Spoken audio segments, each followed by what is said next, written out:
Hello, good morning. Good morning madam. হ্যাঁ হ্যাঁ good morning madam, good morning. বলছি বিশালজিৎ sir, আপনারা একটু আপনি আর বিশ্বজিৎ স্যার দায়িত্ব নিয়ে একটু ওই ইউটিউব লিঙ্ক গুলো রেকর্ডিং গুলো নিয়ে পোস্টিং করে দেবেন। হ্যাঁ, আমি কালকে করে পাঠিয়ে দিয়েছি 20খানা কোশ্চেন, বিশ্বজিৎ স্যারও পাঠিয়ে দিয়েছে। Madam hello.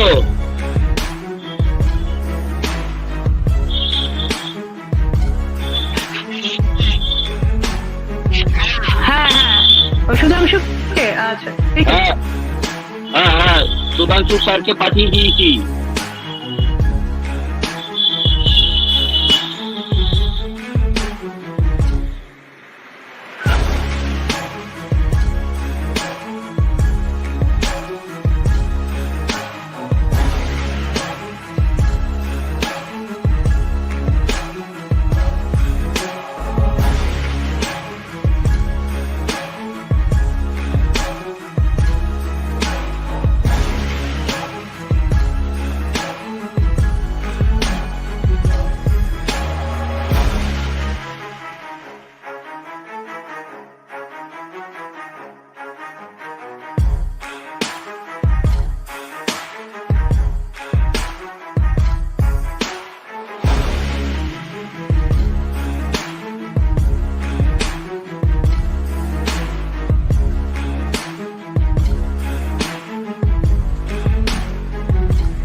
Hello. Hello. Yeah. Miss Celia Shanaj, but I'm using another computer, so my device is appearing in a different name, maybe Sheikh Fatta, maybe. Good morning, madam. Morning. Good morning. Can you please wait? Can you please wait for a while because echo is going on. Okay, please, madam, wait for a while before we start the session. Okay. Hello, Paulo.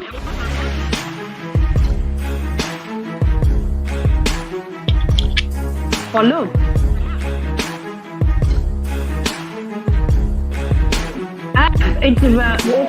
বিশ্ব প্রচন্ড eco হচ্ছে।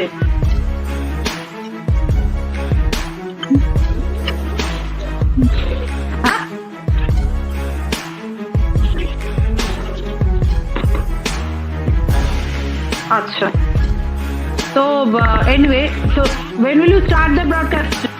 তাহলে আমি start করব। ওকে।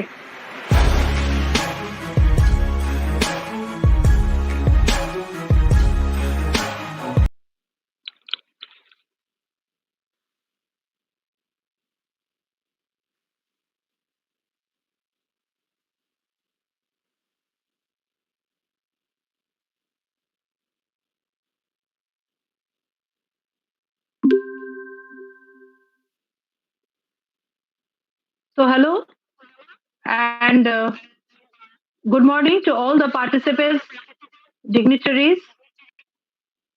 Our expert today is Professor Dr. Celia Shanas. Good morning to Dean R&D, Professor Konar, all the faculty and staff. Before I go ahead, I welcome Madam, and I would like to read out a short profile of her. Professor Celia Shanas is presently the fellow of IAB, and she has received PhD degree from Concordia University, and presently a professor at Department of EEE, Bangladesh University of Engineering and Technology since 2015. She has published more than 150 international journal conference papers. She is a recipient of the Canadian Commonwealth Scholarship and Bangladesh Academy of Science Gold Medal for contribution in science and technology. Recently, her papers have received Best Papers in Biomedical Engineering track at TENCON 2017 and at IEEE V conference in 2016 in Humanitarian Challenge track at Region 10 2017. She was the mentor of first and second prize winning projects into IEEE ISCMD contest in 2017 to 19 USA. She was the supervisor of fourth and fifth rank winning teams in SPCUP competitions, ICASSP to 2020 Spain. She is the recipient of 2019 Region 10 Humanitarian Activities Outstanding Volunteer Award, 2016 MGL Leadership Award, 2015 We Inspiring Member Award, and 2013 We Professional Volunteer. She is presently the chairperson of IEEE Bangladesh section, and as well as the chair and member of several IEEE societies, for example, Signal Processing Society, and she has been the general chair of several IEEE conferences, for example, IEEE 10SIM 2020. She is the editorial board member of IET Signal Processing founder and chair, IEEE SPACE, IAS Bangladesh chapters, and she has around 20 years of experience of leading impactful technical, professional, educational, industrial, women empowerment, and humanitarian technology projects at national, international levels. Well, this is not all about her. Her details are available in her website, www.shiliashanas.com. So I try to take up only a few of her achievements here.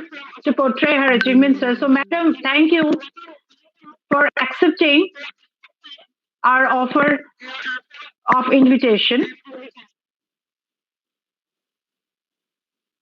Thank you. Thank you for. Can you hear me, right?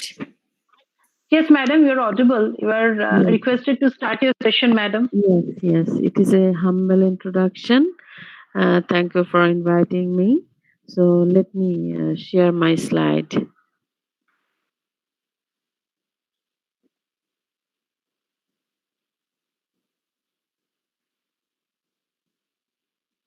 Can you see it? Yes, Madam, Okay. visible. It is a great honor.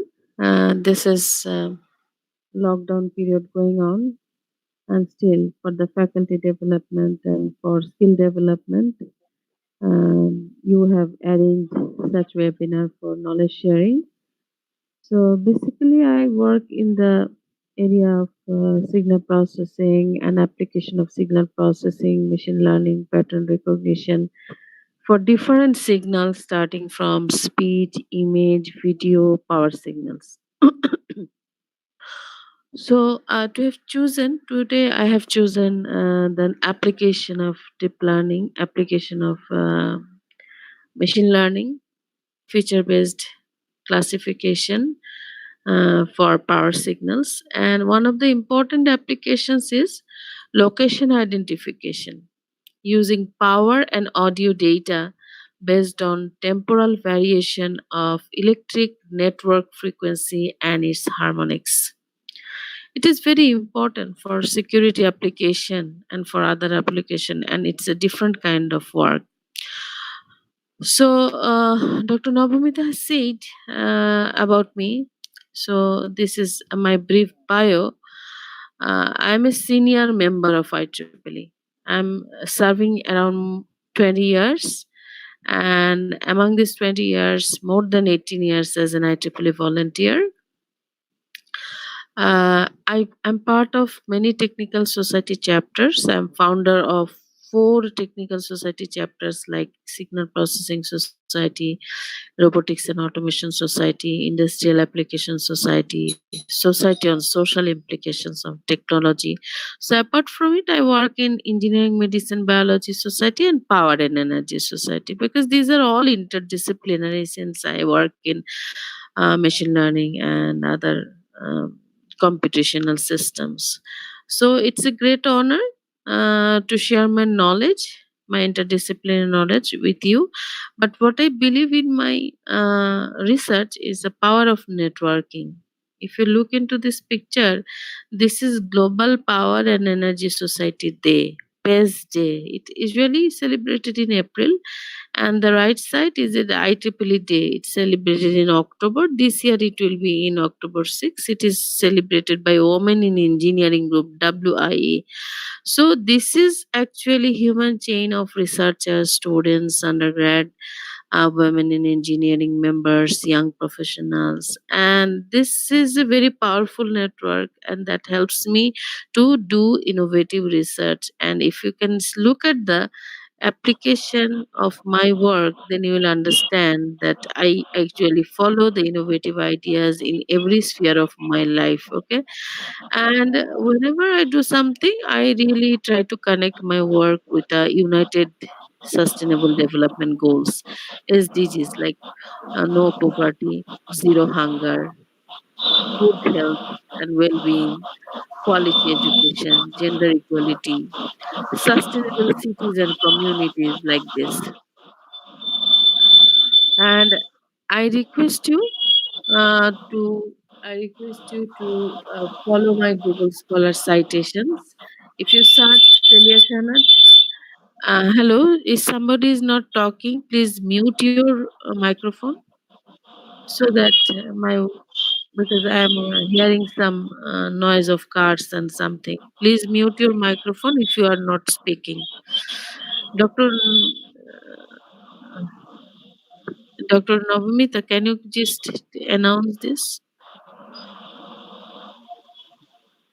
Yes, Madam. I think actually we are very few in this group. Uh-huh. and all the participants are in the YouTube. I understand. Okay, so I most of us are muted. Okay, I'm but checking once again. okay, no problem. Bishadit sir, are you muted? Yeah, Hello. yeah. Now it is Yes, better. madam. It is better. Okay. So I will request you to follow my Google Scholar citations. Most important part, if you see the right side chart from 2013 to 2020, you see that despite the limited opportunities or limited computational facilities we have, but still it is a great hope that our citations are increasing almost every year. That means we have chosen a topic that has been cited by others and that became useful to others. That is very important for the young researchers in this development program. Okay, and this is one of my work that is highly cited. uh, it is 281, maybe it is now it is more than 285 for one work. It is a denoising of electrocardiac signals, this is very important for cardiac arrhythmia detection. And this is another work that actually published in IEEE Transaction on Audio, Speech, and Language Processing. This is fundamental frequency estimation. This knowledge I am using in power signals nowadays, and applied some of the knowledge that I have implemented in this transaction paper.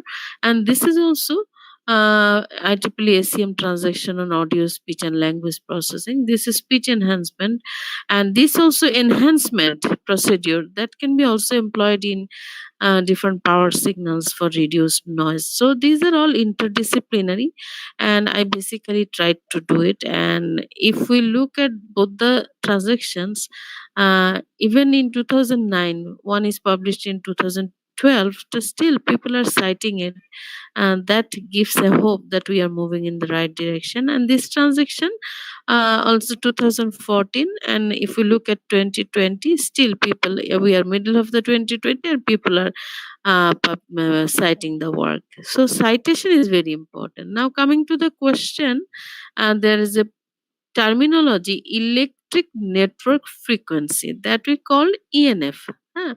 So what is electric network frequency? Actually, it is the supply frequency of power distribution grids, which has a nominal value of 50 hertz in most parts of the world, or 60 hertz in North America.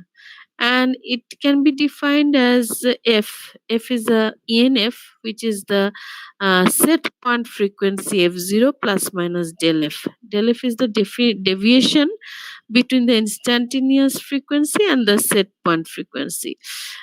Usually, this del F in the range of plus minus 0.05 hertz to plus minus zero point 0.2 hertz. The ENF data that extracted, that means if we plot ENF with respect to time, we will get a time series. This ENF data extracted from power grids vary due to difference between power demand and supply in various locations. That means if we keep on plotting F with respect to time and for the same power grid, then it may vary due to difference between the power demand and supply in various locations of the power grid. That's why it will give a pattern and it will look like a signal. And how we will capture the ENF, that is an important question.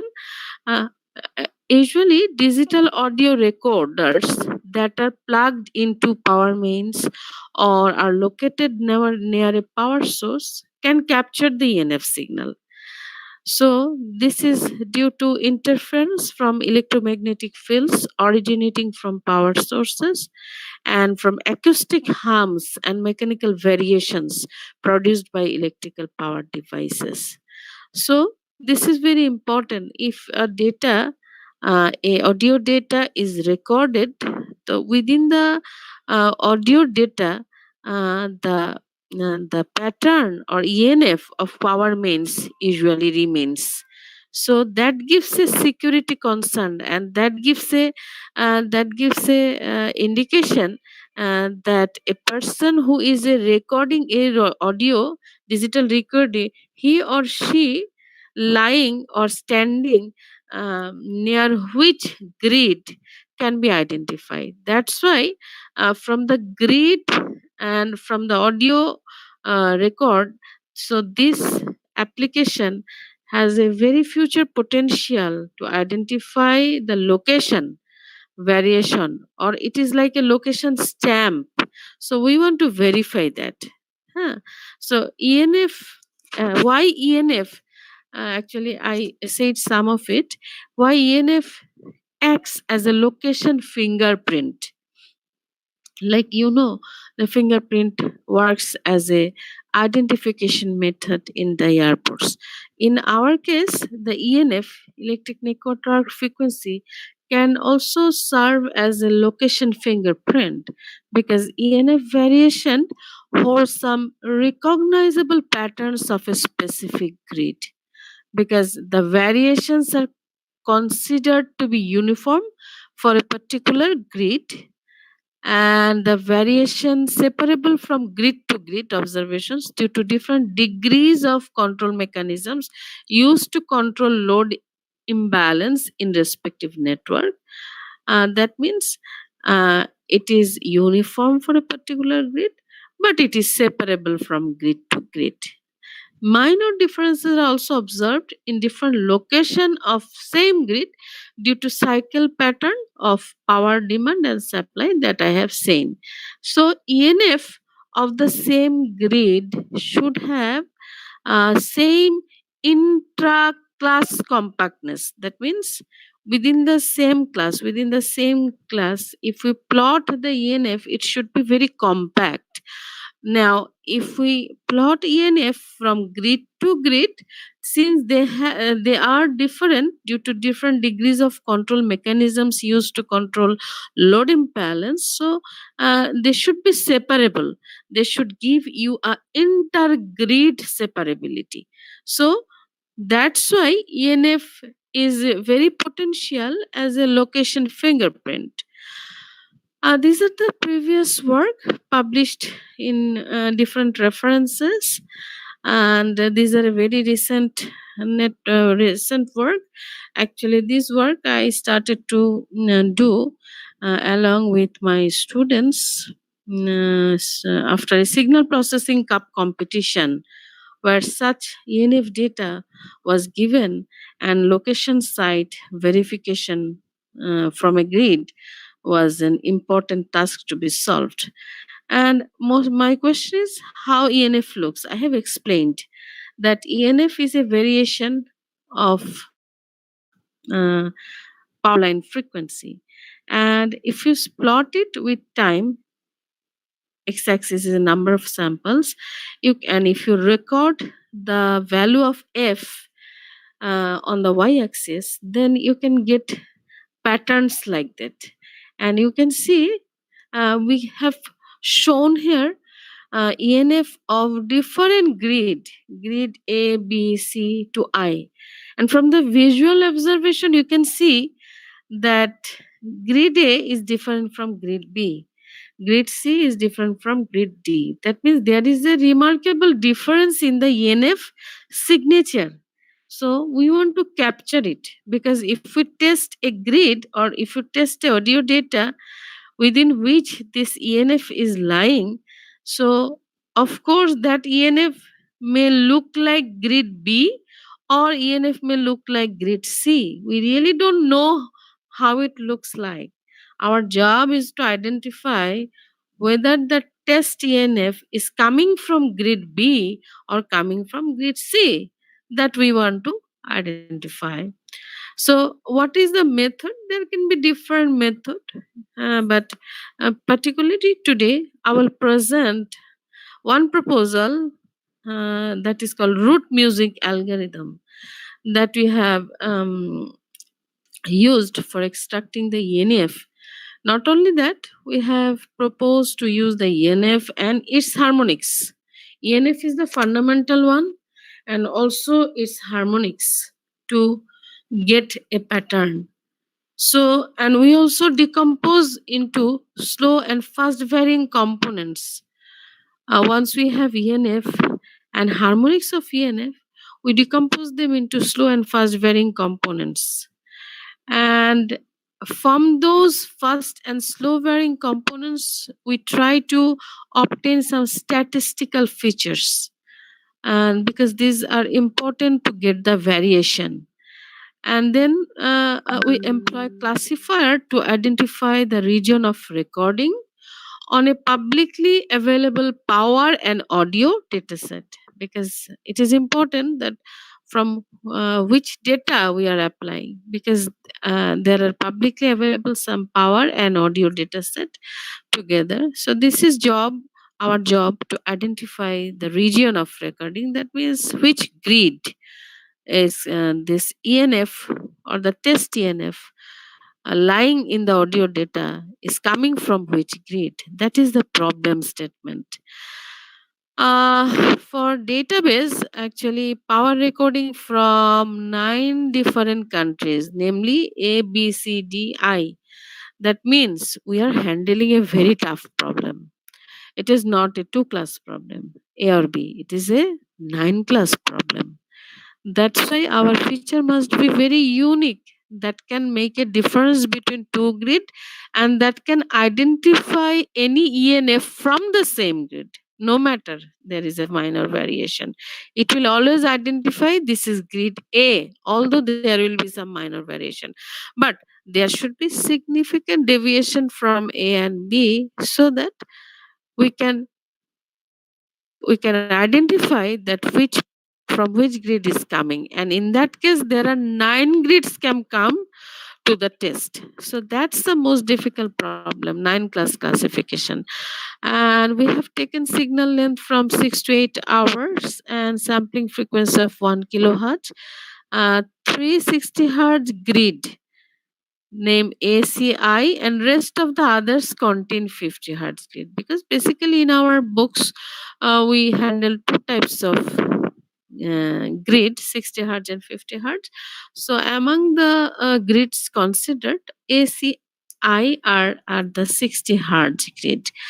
And now I will tell you that how we can extract electrical network frequency. They are actually divided into two categories. There can be non-parametric approach, and there can be parametric or subspace based approach. So there are some advantage of non-parametric approach, because it is easy to compute, but the disadvantage of it is it has lacks in high accuracy. So that's why we preferred parametric approach over the non-parametric approach. And one of the very popular parametric approach is the spectrum based method, that gives higher frequency resolution in analyzing ENF function. On the other hand, subspace method like music and spirit are proved to be more effective for the ENF signals, in which dynamic range of frequency fluctuation is quite small. That is very important. If for the same signal the dynamic range varies too much, then it will be identified as a different signal coming from the different grid, and that will pose a problem. So that's why we are preferring the such type of subspace based method, which are parametric approach. And uh, in what we are proposing for our ENF extraction method, it's not a direct music algorithm, it is a modified music algorithm that is called root music. And why it is used, because we can accurately estimate ENF signal with the increase of temporal resolution, and it also reduces computational complexity or power. That is very important. So currently existing techniques extract ENF only in the base frequency or nominal frequency, whereas ENF is also present in the integer multiples of base frequency. That is, it is not only f, it can be integer multiples of f, and we can have a pattern of ENF not only in fundamental frequency, because I had done a fundamental frequency transaction paper, and that has given me an idea that similar to speech fundamental frequency, the ENF, the intrinsic network frequency pattern, does not lie only on the base frequency who having nominal value. It can be captured only also in the multiples, that is in the harmonics. That's why we propose to extract the ENF and its harmonic. We call it HENF, and we have to do some band limited signal. So we have did some pre-processing that is called band limited power and audio data.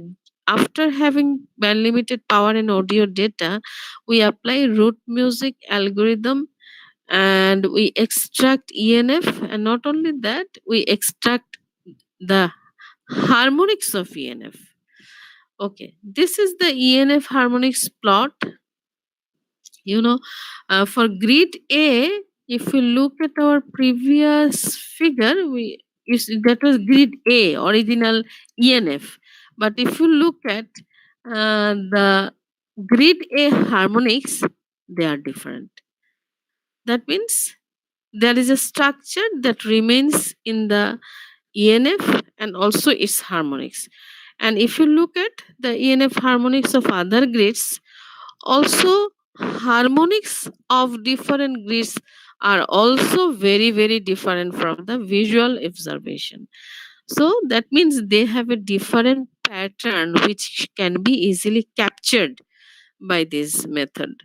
And if from visual observation it is clear, now with a method we have to do it. So far we have our plot in our hand, that is ENF of different grid, which is remarkably different, and also ENF harmonics of different grids, and you can see that they are also different and they have potential to be identified by the root music algorithm.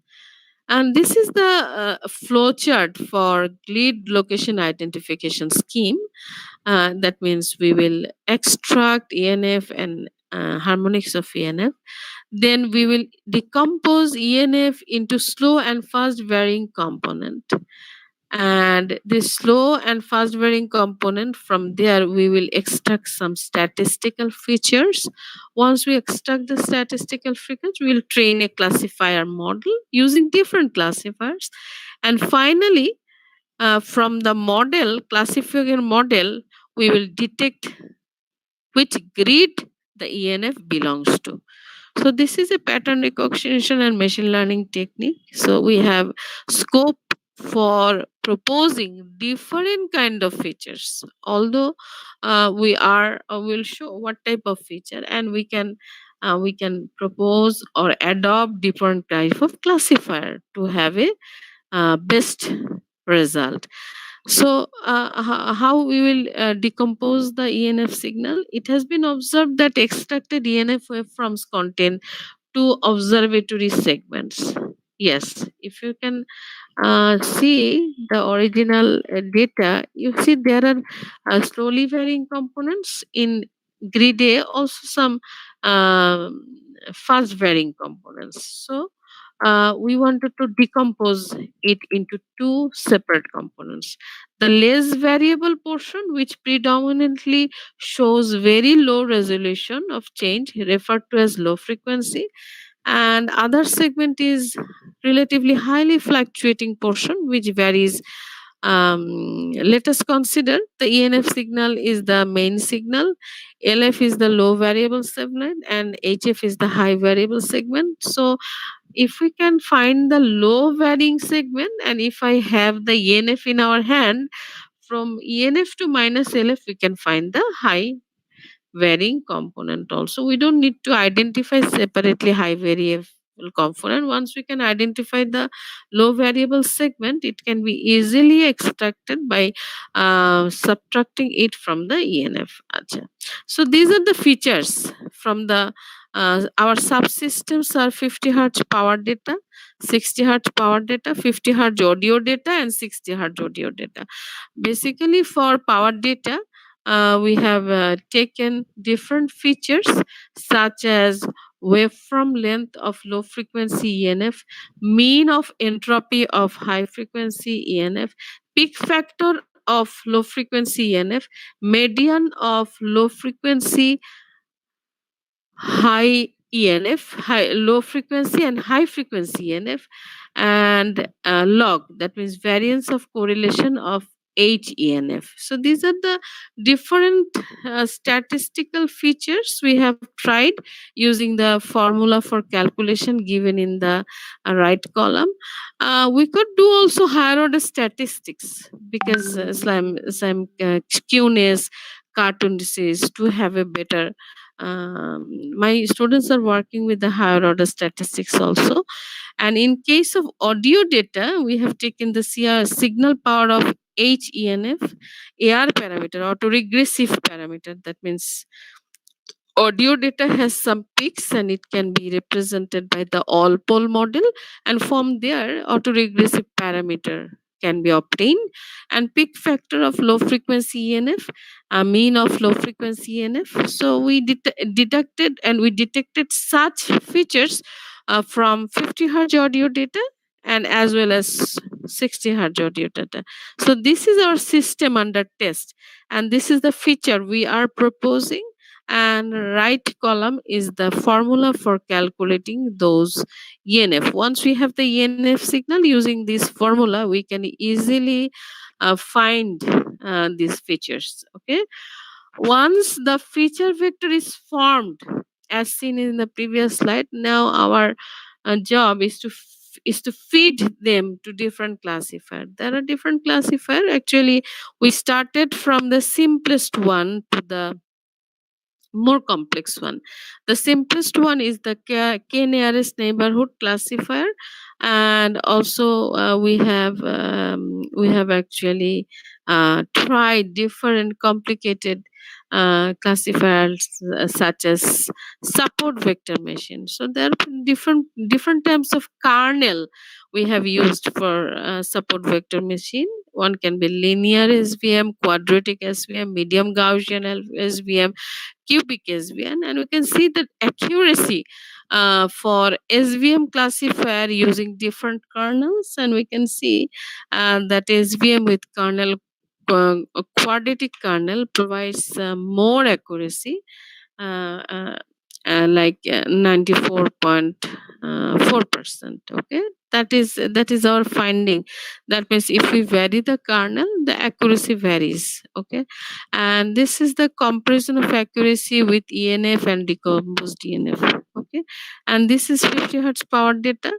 um, my question is, if you could have used only ENF, original ENF, without using the decomposed ENF, you see, even for 50 hertz power data and 50 hertz audio data, the accuracy using only ENF is 72.33% and 62%, whereas the accuracy using the decomposed ENF that we have proposed, and it is for 50 hertz power data, it is 82.32%, and for 50 hertz data, it is 67%. That means there is a tendency to increase the accuracy, and same lies for other subsystems, 60 hertz power data and 60 hertz audio data. Okay, and for audio data, we are getting more accuracy. That is very important.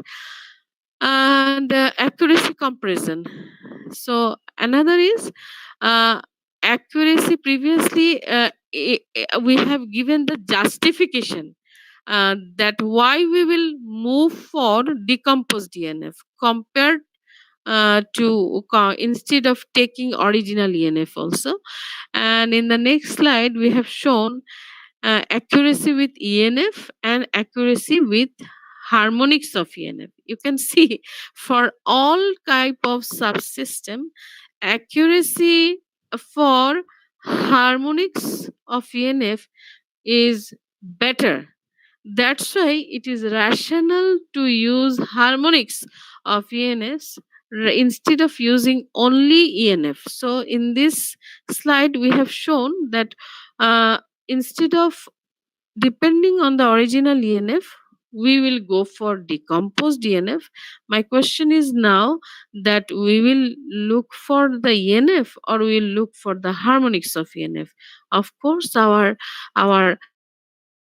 our results shows that we should go for accuracy with harmonics because it gives better accuracy.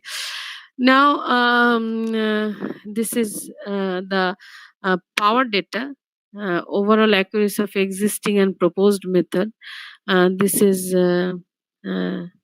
this is power signal and audio signal. We can see the overall accuracy 88.67% for 50 hertz power signal, and 60 hertz power signal it is 100%, and for 50 hertz audio data it is 70.2%, and it is 60 hertz audio data 77.7%. So this is important, that which data we have trained and how much accuracy we have got. And this is a confusion matrix for 50 hertz grid. Confusion matrix, that means x-axis is the predicted class and y-axis is the true class. That means when B class is tested and B class is detected, that is 100%. When when B class is tested and D class is detected, it is 67%. In this way, we have actually plotted a confusion matrix for 50 hertz grid, and also we have done a confusion matrix for 60 hertz grid. And you can see that compared to these two confusion matrix, 60 hertz grid gives you the better result. This is our finding. So what is our analysis actually? We should go for decomposing the ENF because it improves accuracy, and also using the features of ENF harmonics increases accuracy further. So detection accuracy is less in audio data due to low signal to noise ratio, because when we sing or record any audio data, this always there is a capture of fan noise or computer noise or a street noise. So accuracy is less in case of audio data because its SNR is very low. Detection accuracy of 60 hertz grid is higher than the 50 hertz grid. This is another finding. It can be concluded that North American countries, the fluctuation of ENF is less random. So that is our finding, and that also help us to identify that ENF lying from the audio record used for security application is coming from North American countries or coming from other countries, because we are having such analysis and we can conclude something. These are very important finding. So conclusion is fluctuation of electrical network frequency can geolocate a country's grid, which is very very important. And it adequate data set if we can collect, it is possible to detect smaller regions of a country as well. That means once we detect it belong to which country, and after that we can also identify that it is actually which part of India, whether it is Kolkata or Delhi or Madras or Kerala or anywhere. So this is possible for a precise identification, but we need a big data that actually it is difficult to find. Further investigation on such signal with vast data, more countries will help us to achieve higher performance in detecting location of media signal without relying on real-time GPS data. This is very, very important for security application. So this actually gives a huge potential of applying this or solving this problem using deep neural network like CNN, convolutional neural network, like LSTM. Like recently, I propose along with my student, I propose a method that is called capsule network. That is a very successful or effective capsule network that can be also employed here. Not only that, there may be a lot of propositions that once we have a big data, and once we can take information or outcome from different network, deep neural network like CNN, DenseNet, CapsNet, Inception v3, VGG16, VGG19, ResNet 50. So these are different architecture of deep neural network. Actually, I am employing those deep neural network in other applications. So from my knowledge in the discipline, I can tell that it has a huge potential of applying those neural network models to get better accuracy. Another proposition can be, we do not need to take output from all layers of a particular model, deep neural model. Maybe some layer gives the best output for a particular model. That's why instead of taking all layers of Inception v3, if we can find the best layer of Inception v3, best layer of VGG16, best layer of VGG19, okay, then we can easily find out a fusion of layers, and that we can send them to the classifier. Of course, that will give and that will lead us for a better accuracy. These are the references we have used. IEEE transactions on information forensic and security, Forensic Science International. So there are different papers which can be used as a reference for us. And now I like to, since we are talking about power, grid, application, so let me introduce you a terminology that is called humanitarian technology, so involving power and energy. So such as non-polluting lighting, heating, cooking, and technologies for clean and water sanitation, where the knowledge of power and energy can be used, of grid electricity generation like solar or bicycle, agricultural technologies like irrigation methods, healthcare technology, like that, different things. Okay, and let me introduce with you IEEE site where I'm serving. This is a special group, interest group on humanitarian technology and IEEE Humanitarian Activity Committee that offers 20,000 to 60,000 US dollar fund for any research work, but that research work must be connected to the local community, deployable to the local community, using the knowledge of power and energy. So let us know from PS e news update that what is the factors that are controlling the future trends in power and energy society, like energy storage and integration of renewables, distributed generation and hybrid model of grid, data driven technology, and cyber security. You see, that's I'm working in that area, cyber security. But if we don't know the area, then what are the future direction, then we cannot concentrate our research development. That is important. That is one of the purpose of this training that we are that NIT is arranging today. So these are the areas if where we can work, and if we can work in those strategic areas, then we will can publish a better paper, and we can connect to the community, and we can connect and we can have a better citation also. That is important for our professional and research career.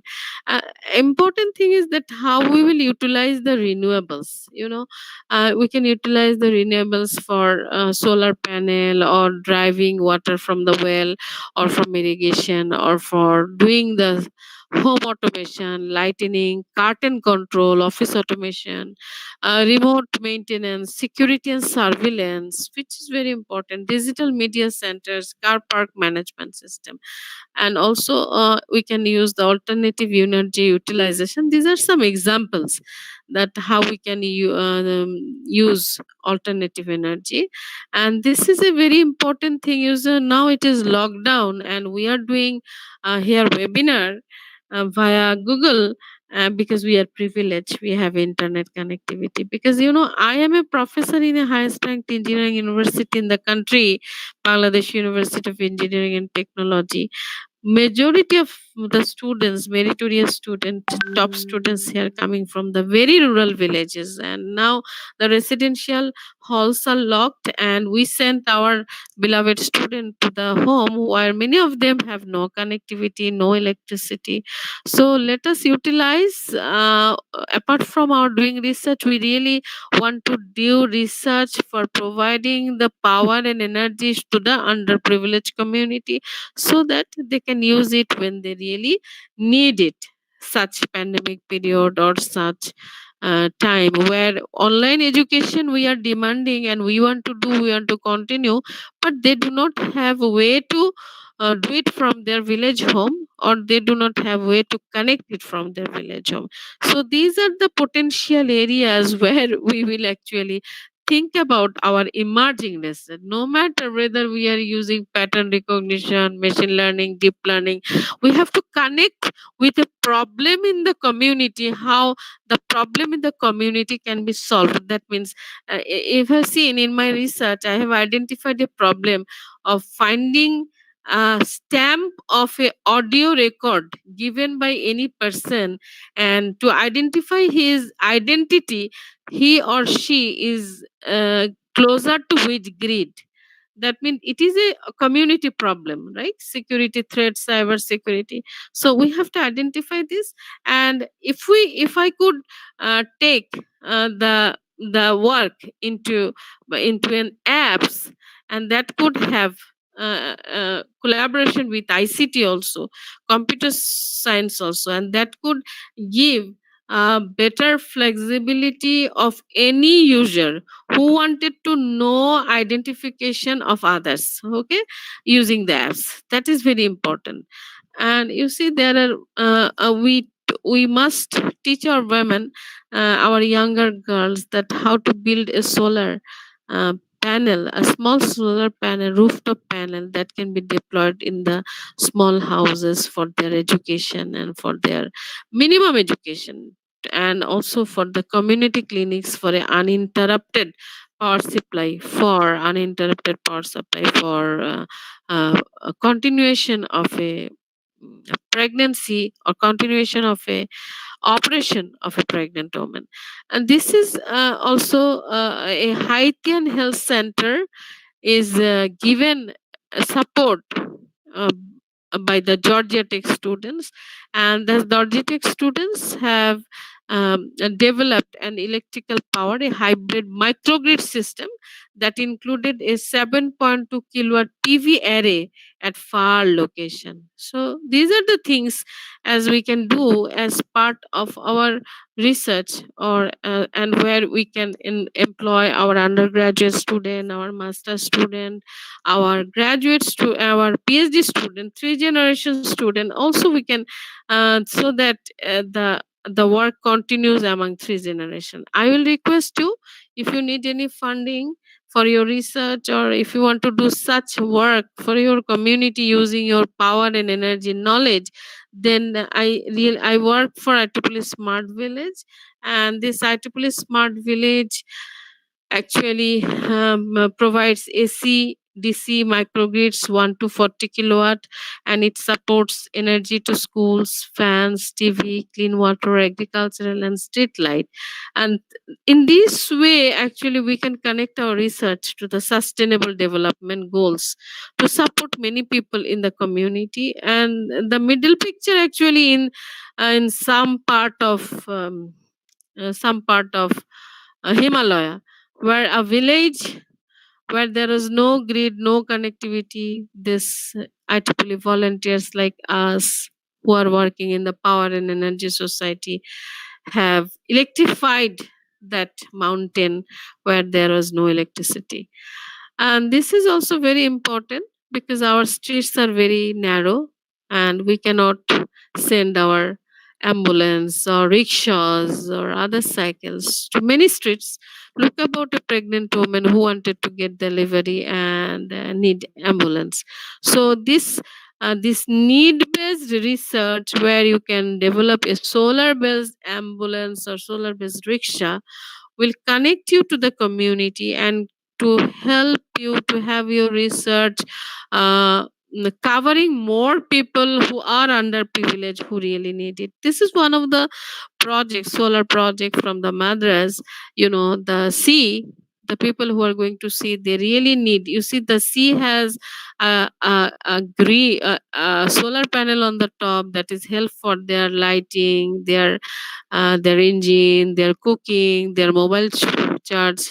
But apart from this, after the fishing, it is also help for women empowerment because if we can provide a small tuk-tuk or small bike supported by the solar, then the women can have vendor those fishes and can have a social entrepreneurship.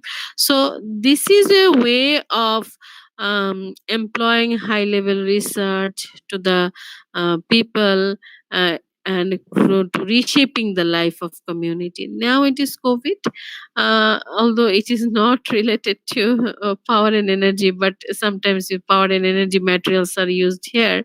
And this is automatic hand sanitizer, which we can train our students to do it so that they remain engaged now. And even after pandemic, those say your NIT can develop such things so that after the pandemic it can be deployed to the rural community schools where there is no soap at all. And we need to continue this habit, not just if the corona is over, we will again start using this touch or touch based hand sanitizer. But if we continue practicing this non touching hand sanitizer, that will be better for us, and we can do it using the technology. Because we are not the first responders are the doctors, we are the engineers and technologists. So we can employ our power and energy and other electronic and other knowledge to develop such technologies so that we do not need to do the humanitarian activity, but you can always do the humanitarian technology based activities. These are some of my contribution. Region 10 Asia Pacific Humanitarian Technology Conference, that was happened in 2017. I was as a general co-chair and trained many younger volunteers. And this is also Humanitarian Technology Conference in Indonesia, Bali, where I provided talk that how we can involve more women in develop technology that will advance sustainable green technologies for the humanities.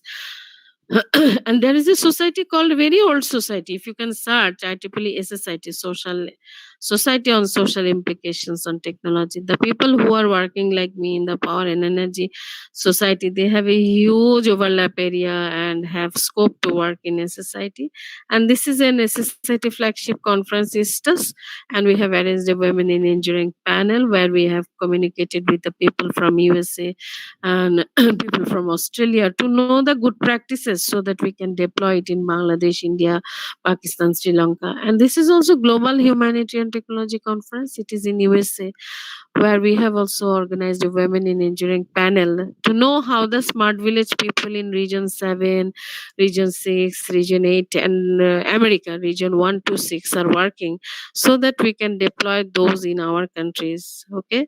And this is the first women in engineering conference in the area of electrical and computer engineering, that for which I am the founder. First Week on EC in the world. I was served as a founder and TPC chair. It was in 2015. And next year we did it between Bangladesh and Pune section, and then between Bangladesh and Uttar Pradesh section, then Bangladesh is Thailand section. Last year it was between Bangladesh and Bangalore section. I have a desire to do it with Kolkata. It's closer, and not only that, our culture is same and we know each other very well. And this is a kind of resource allocation for which I started and initiated, and it now reached to many people, and that gives an satisfaction.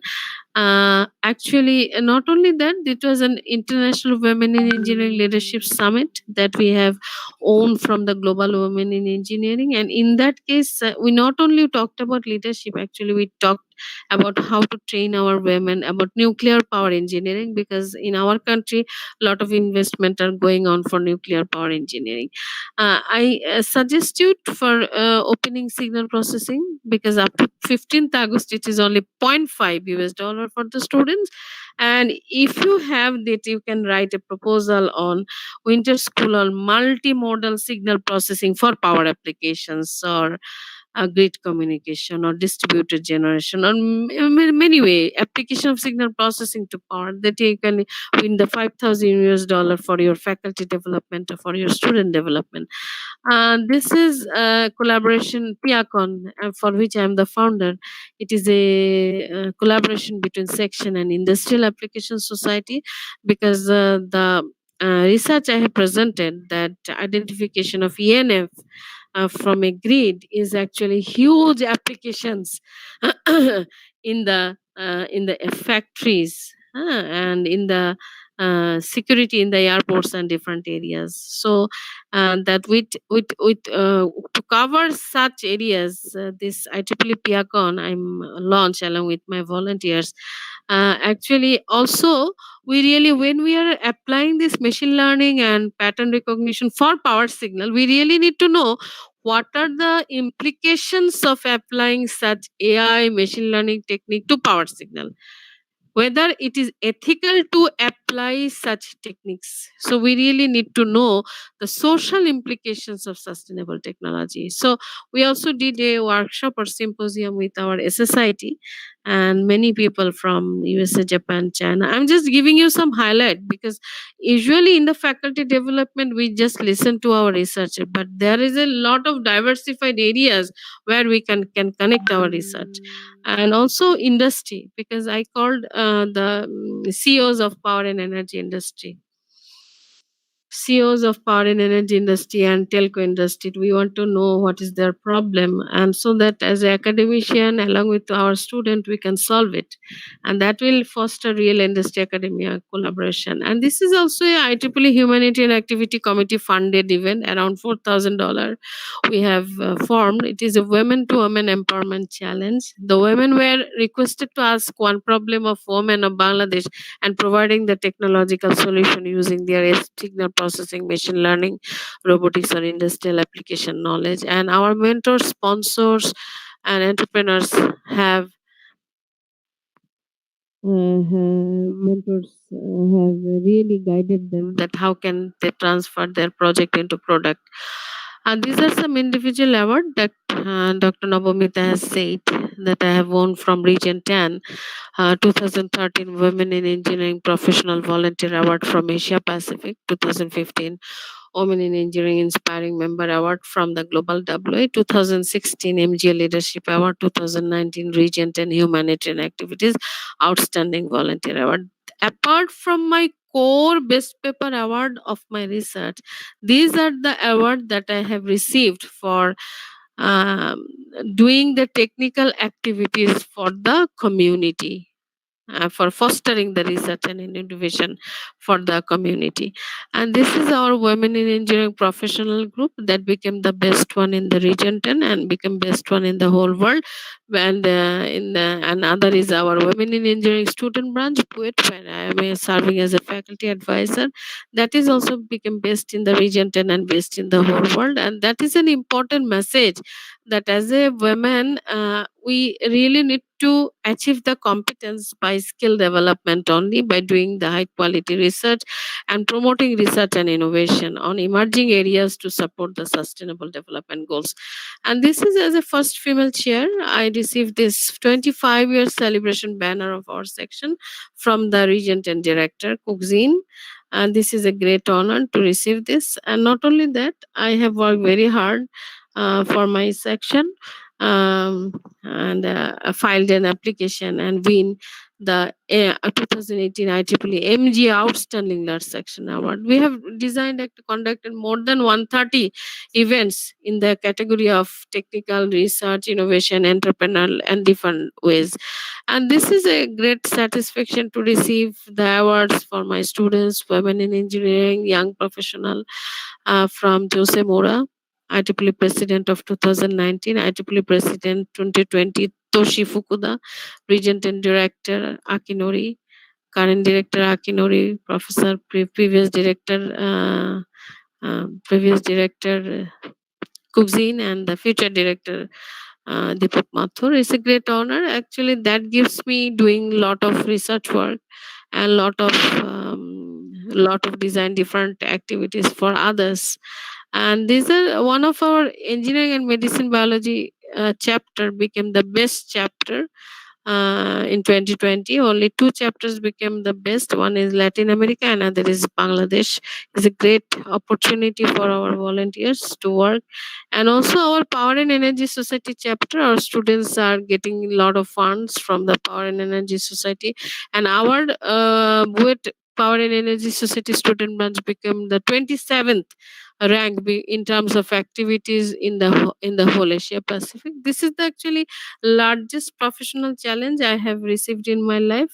This is the Region 10 SIM flagship conference that covers different areas, including power and energy. And we received a huge submission, highest number of submission in the area of Power and Energy Society and PELS Society, Power Electronic Society. Okay, and we had more than 1,000 submission, and 446 papers were presented, 44 speakers, and many parallel tracks in 71 sessions. But important, we did it in the lockdown for timely dissemination of research of the people, of the researchers who really did with huge spirit.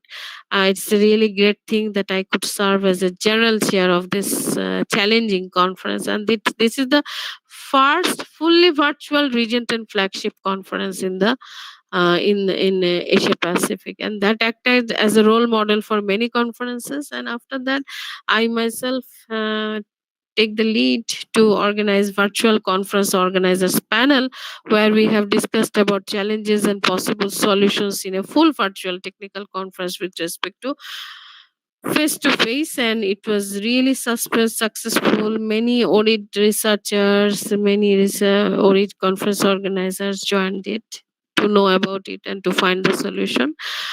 So it was a great honor to interact with them, to talk about research and to talk about how we can disseminate research during this lockdown. So I want to thank you. I really wanted to give a feeling that what should be our direction to start research, and how should we start and select our project, how we will connect our research to the sustainable development goals, so that in the long run we can have more good publications, and those publications will be cited by others. As a typical example, I have selected one problem, that how from the power and audio data we can extract an ENF, electrical network frequency, that will act as a location stamp, and that can be verified using the power cybersecurity application for the grid. And then I showed some of that, how using my knowledge of industrial application society, signal processing, robotics and automation, engineering, medicine, biology, and power and energy society, how I have employed my work to reshape people around you, to create interest of research and innovation among the students, women in engineering, and young professionals. And I think if we continue doing this all together, we can change the world, because we are engineers. And it is a great honor to let you know that I am running as a Region 10 director elect candidate. This is the highest position in Asia Pacific. I'm the first person from this subcon, first women from Bangladesh, or we can say the east side of subcontinent who is running for this, and there are other three candidates also. Dr. Supabedi from Thailand, Dr. Norleza from Malaysia, and Dr. Lance Fang from Australia. But I really request you to visit www.celiashanaj.com to know about me, to know about my research, to know about my citations, to know about my accomplishment, and let me know how I can help you with my interdisciplinary research so that we can do collaboration, because now there is a lockdown and we have utilized technology to go beyond borders, and we are now doing cross border research, cross border networking. That is a very important thing. Thank you for inviting me from outside India. I don't consider India to be outside because it's only few minutes by plane.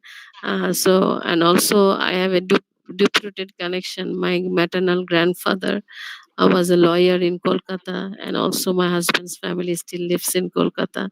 So there are different aspects. So whenever I received this invitation, I felt so honored, and I felt to share my research with all of you. So what I want to mean that despite the limited opportunities, despite the limited resources, despite the limited computational facilities, I never stop.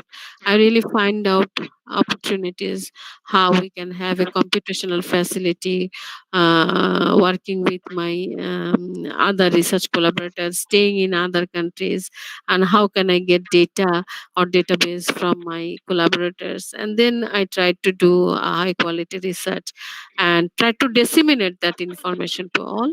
I think I have served very well in the student branch, in the student branch chapters, in the section, in the women in engineering, for the young professionals, and for the other region, and for the global committees. I think with my research potential and with my technical achievement, which are very well documented, I'm ready to serve whole Asia Pacific, and I'm ready to listen to all of you, and I'm ready to collaborate all of you, and I'm determined to promote the researchers like you who are silently working very hard, and your recognition should be there, your voices should be heard there, and your research facilities should be increased. So these are the different areas where we can work together. So thank you once again, and thank you inviting me. Take care. Thank you, madam. You have presented a lot of opportunities, research opportunities, and especially you have presented a lot of opportunities for women, which are very encouraging to look at. And madam, the research work that you have presented matches very closely with my research work in PhD, because my PhD is on application of neural network and signal processing for fault analysis in power systems. So, madam, thank you for such an Good excellent to know. Good to presentation. know. Good to know. We have a huge scope of collaboration. We should do it actually. Okay, okay. Thank you, madam, for extending your hand to us. I would definitely look forward towards the collaboration with you. And it has been a very fruitful session. And we have our controller of examination from our institute, Professor Amlan Chakraborty. I would request to share a few words for you, sir. Are you there? Hello, sir. Are you there?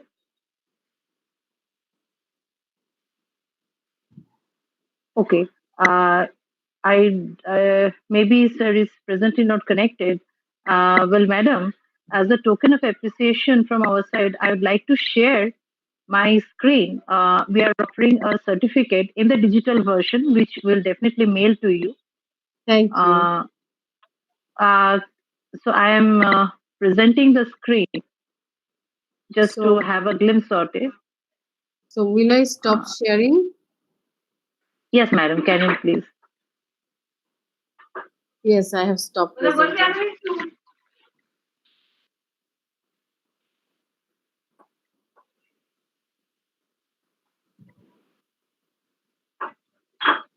Madam, please wait for a while till it comes. Thanks to your NIT, your faculty members who really did it, and especially to you. Thank you, madam. Has it come? Yes, yes. Very Okay, nice. madam. Thank you.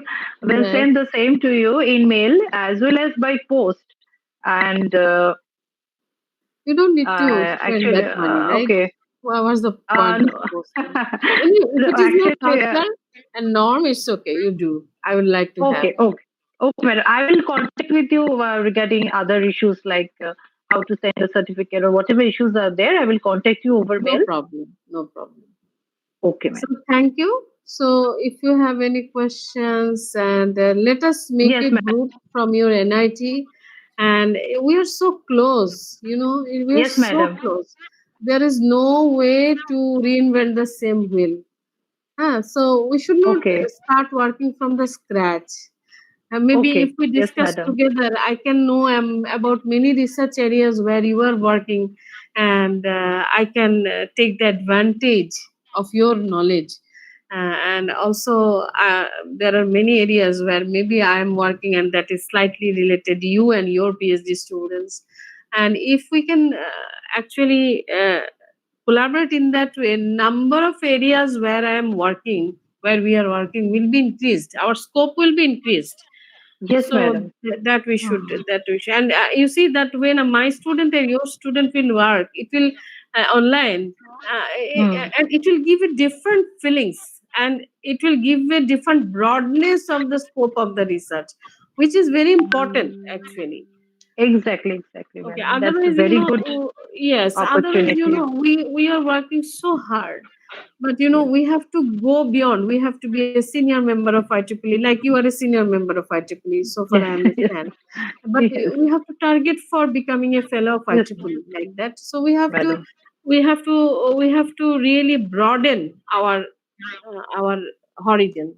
So yes, that's my madam. motivation actually. Thank Yes, you. okay. Madam, let me see if there are any questions. Komplika, madam, yeah, are there any questions by the Madam, participants? one question is there. Just Yes. what are the future aspects in research domain? Okay. I already told you, it is a very general question, but still, Hmm. I would love to do it. So it is an area of deep learning. In every area, they are applying deep learning techniques. So although I presented the machine learning techniques, but I have shown you the potential of applying the deep learning for this location identification. So if you can know about the deep learning, no matter which area you are working, you can apply that deep learning techniques, and you can have a very good scope of getting good results, and at the same time you will be in line with the emerging technology, and you have a high possibility of securing funds for your research proposals. Thank you. Thank you, Thank you, madam. madam.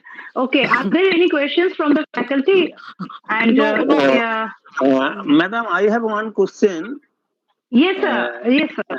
Please, sir. And please share a few words for our good dignitaries. morning, madam. Very nice presentation. I am very charmed of your lectures that delivered by you.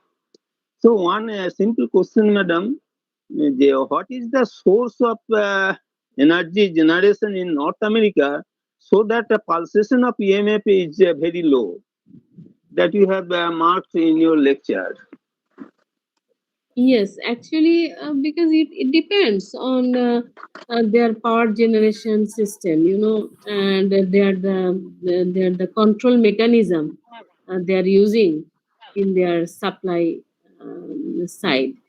So actually, I know about Hydro-Quebec because I was in Montreal, Canada. So actually, because of the control system they are using for the generation, maybe that's why that grid is providing less randomness. And since it is giving less randomness, so you can apply more machine learning technique to identify it more easily and with more accuracy. So it depends on the control mechanism that they are using in the hydroquebec or other power generation company. Thank you. Okay, thank you, madam. Um, Thank you is for there is there asking. any other question, madam and Kamalika madam? And um, is Omlan sir there? Sir, would you like to share a few words or questions? I don't think he's connected. Okay, no problem. Okay, okay, madam. Okay, So take care. it had been Take an care. excellent opportunity for all of us to come in contact with you because Okay. contact is very important, Yes, social yes. contact, as well Okay. at the same time maintaining the distance. These two Yes. are very important. Yes, yes, Okay, travel cost and other things. But one thing I also tell, if you are still not IEEE member, yes, so try to become it, because after 15th August we are getting half yearly fee. Like for graduate student, new graduate student, it is $13.5, and for new okay, professional member it is around 39 US dollar. But after 15th August the fee will be doubled, regular fee, that okay, means now we are getting 50% benefit. So convey this okay. message to your graduate students so then they can become members before 15th August, which is very important for Yes, our madam. research Hmm. community to get the IEEE transaction and other access and other competitions and other support funds. The more we make delay, the more we'll be deprived of getting those opportunities. And it is our Yes, time to grab those opportunities. Thank you.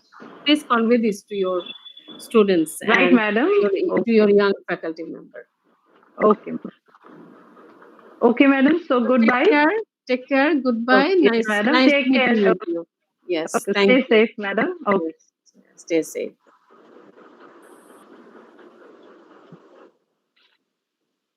I would request all the participants to remain logged in. All the participants to remain logged in till our next speaker arrives. The next session will start in a short while. Okay, so please remain logged in to the session.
Welcome, sir.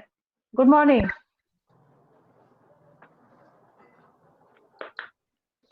Yeah, good morning. Can you hear Yes, me? sir. Yes, sir. I mean, you were just on time. The previous session just ended. Okay.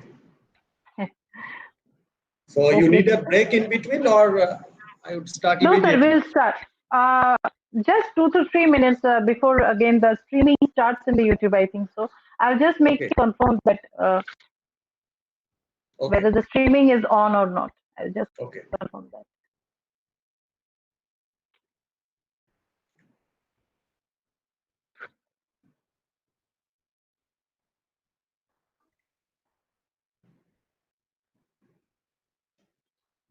Hello, or Kendu, who is streaming now? Hello, Orkendu.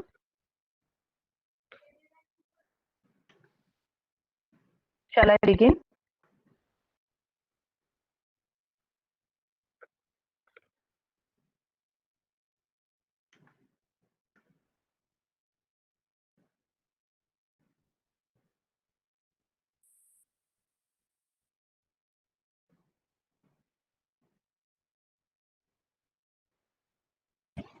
Madam, we are good to go.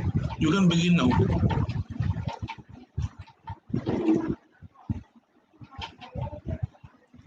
Hello. Okay. Thank you, Follow. Okay. So, Okay. let me take the opportunity to all the participants to make a brief introduction of our next distinguished speaker, Professor Obhinandan De. And he has graduated in electrical engineering from Jadavpur University in 1996, received a master's degree in electrical engineering with specialization in high voltage engineering in 1999, and he was a rank holder in both of them. He received the PhD degree from Jadavpur University as well in 2003. So, Professor Day has more than 17 years of undergraduate and postgraduate teaching and research experience in State University and centrally funded technical institute. He also has 5 years of experience of working in industry. He has authored 3 textbooks and 3 more book chapters published by reputed international publishing houses. He has active research interest in power system operation, monitoring and control, power system transients, power system stability and security, high voltage engineering, installation coordination, condition monitoring and fault diagnosis, pattern recognition, and machine learning. He has guided around 6 PhD research scholars and presently guiding 4 more PhD scholars. He has more than 100 research publications in international and national journals, including IEEE Transaction, IET, and Elsevier. He has been awarded the Best Paper Award thrice. He has delivered keynote addresses and invited lectures in more than 30 national and international conferences, workshops, and training programs. In 2016, he was invited to deliver a lecture on applications of ANN in power systems at the Environment and Sustainability Institute, University of Exeter, Penryn campus, UK. He was successfully completed 3 numbers of government-sponsored research projects, and he has also rendered expert services in number of consultancy projects. He is presently professor, yes, associate professor in the Department of Electrical Engineering, IACTE Shivpur. So, with this, I would now request Professor De to start his session. Sir, please. Thank you, Navamita. Thanks for introducing me. And also thank you for organizing such a beautiful webinar on such a relevant topic, even during this pandemic situation. So, so with your permission, should I go ahead with the presentation? Yes, sir. Now the session is yours. Okay, thank you so much. So, good morning, participants. So, let me start All the participants are in the YouTube. Okay, sir. Okay. Okay. Yes, sir. So, in fact, I was looking at the schedule, the program schedule, and in fact, I found that there are more number of talks on the IoT, the embedded systems, the application of machine learnings, classification, all that. But somehow found that the main theme, which is the distributed generation, that has actually been less focused, right? So I decided that apart from focusing on those aspects of IoT and embedded system applications, the application of machine learning, etc., let me focus more on the basics. That means starting with what is distributed generation, why we need a distributed generation, then how the renewable energy integration has augmented the distributed generation capacity. And then the most important issue is that how this renewable integration, particularly the very large scale renewable integration, that has brought new challenges in the domain, and how this has affected our traditional electrical power grids, and how we cope up with these issues, and how we take up the challenge. So my today's presentation will be more focused on the basics rather than focusing on any particular application. Right? Although I love to work on this field, and in fact my one of my research domain is the application of AI and machine learning in the field of power system. But today's lecture would be a little bit different. It will be focused more on the basics. Right? And I assume that there may be some non-electrical participants as well. So this presentation keeps in mind about the non-electrical participants as well. So I will try to be as simple and go to the basics as much as practical. So with these four words, let me start my today's presentation.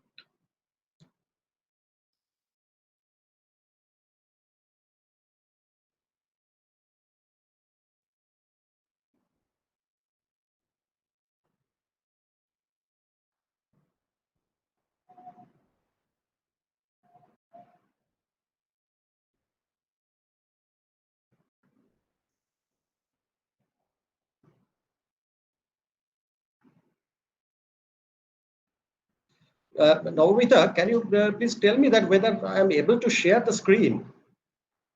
Sir, not yet, but have you gone to present now? Yeah, I have gone to present now, but somehow. You need to present now, and you need to look for the window or the screen where your PPT is there. You can either share the screen or the window. There will be But two in fact, options. somehow the share screen, I mean, the share option is disabled. I don't know why. Should not be. Because in Google Meet, the present now is available, is perhaps not visible. But the share option is probably disabled. I'm not able to share. Oh, sir, let me give a while. Let me check. Yeah, sure.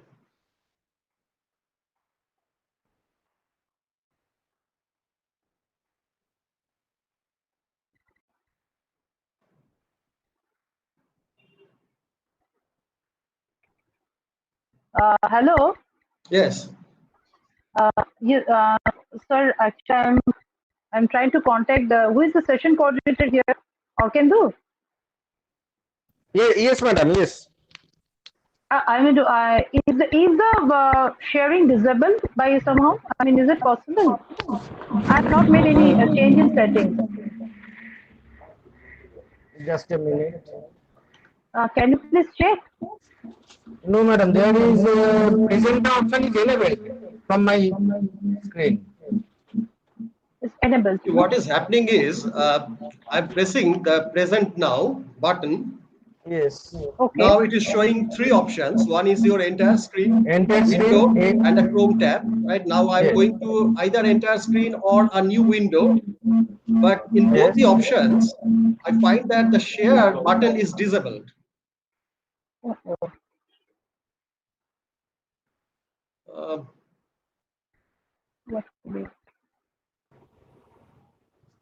Why is it disabled?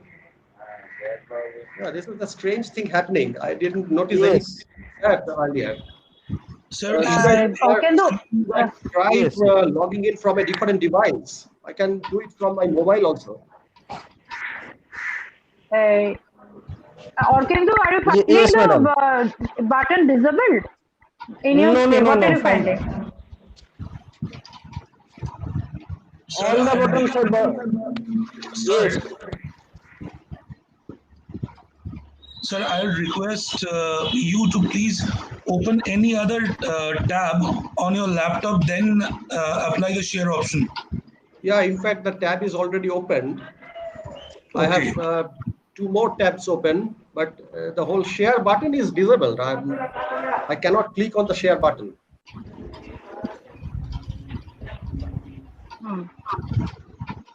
Present now button, sir, is saying disabled. No, the present now button is enabled, but after pressing the present now button, then I have the option to share a window or a tab or the entire screen. I go there and then find the share button is disabled. All the three buttons are disabled, sir. Yeah, no, those buttons are enabled. But after pressing that, the share button is disabled. Okay. Sir, no, sir. You select the particular screen. Yes, sir. You select the window or screen, then the share button will be enabled. Your entire You make screen, a right? selection. No, Right. either the window or the screen. You make a selection, then the share button will be enabled. Yeah, I am doing that, but still it is disabled. Still visible. So have you gone to the window, sir? Yeah, I'm opening the window option, the tab option, as well as entire screen option. In all the three options, share option is disabled. So as I'm clicking any window, then only the share button is getting enabled. Otherwise, it is inactive. What I'm finding from my end. What is the other option, Pallav? Can you help, sir? What can be other I'll tell option? you. Madam, first you have to select the screen that you want to share. Then only the share button will be enabled. That is the only option available here. Yes, that I told, sir. But just give me a second. I'm trying to log in from a different device. Okay, sir. Okay, sir. Okay, sir. Just a second.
Hello.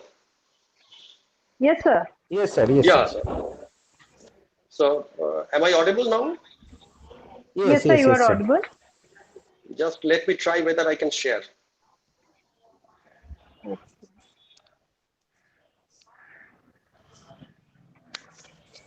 So, can you see my screen now? I think it will come, sir. Is the share button has been enabled now, Yeah. right now? Okay.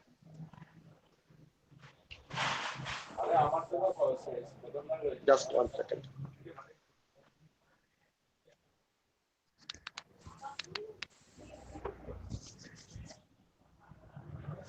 Yes, yes, yes. It is coming. Yes, sir. Yes, sir. It's coming. It's coming. Okay. Yes. Yes, Okay.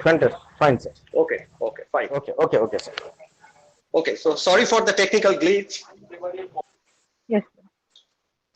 Okay. So, the today's presentation would be on this particular topic, which is uh, alleviating the power system security challenges under large-scale RE-based DG integration. Now, the issue is that we know that the traditional power system has gone through a transformational change in the recent years.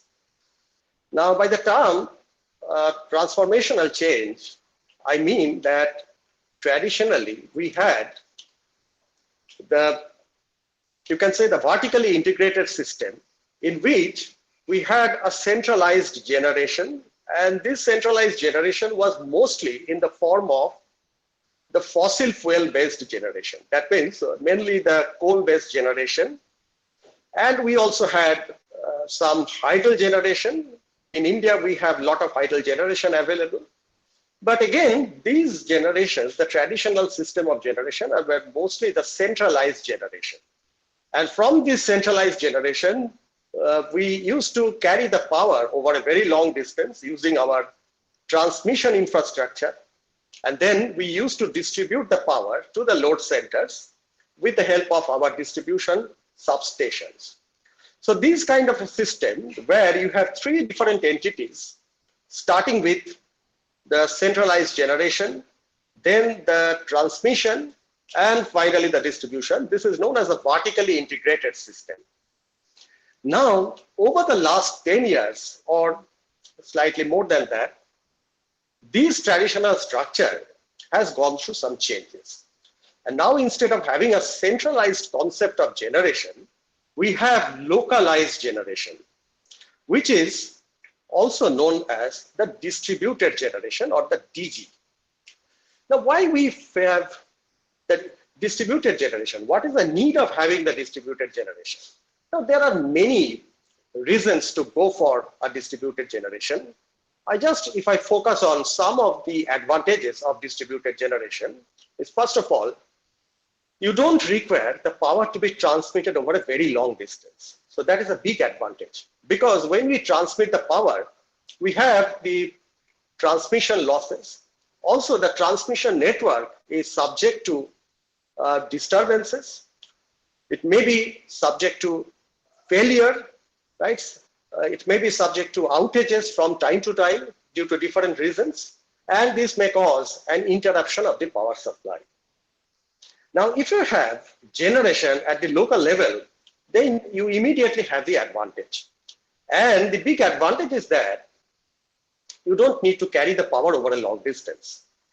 Secondly, these distributed generations nowadays are mostly dependent on renewable energies. Means we can have the solar generation, we can have the wind generation, we have biomass, biogas, this sort of generation, which are known as the renewable sources of generation. Now, these are actually available in a scattered manner throughout the country.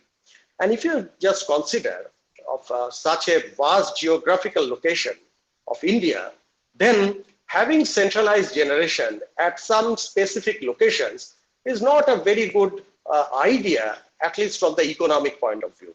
Rather, if you have distributed generations locally available, then probably you can integrate them more easily for the benefit of the consumers. Then the other important issue is that the large grid or the traditional power grid is now becoming so large and so intricate that it has really become a problem to manage them. Right? So managing large electrical grids have become a challenging issue nowadays. So instead of having a large grid, if we can create the mini and micro grids, comprising of localized generation, and these grids might be self-sufficient in nature, they might be self-sustainable in nature, then we can have a lot of advantage.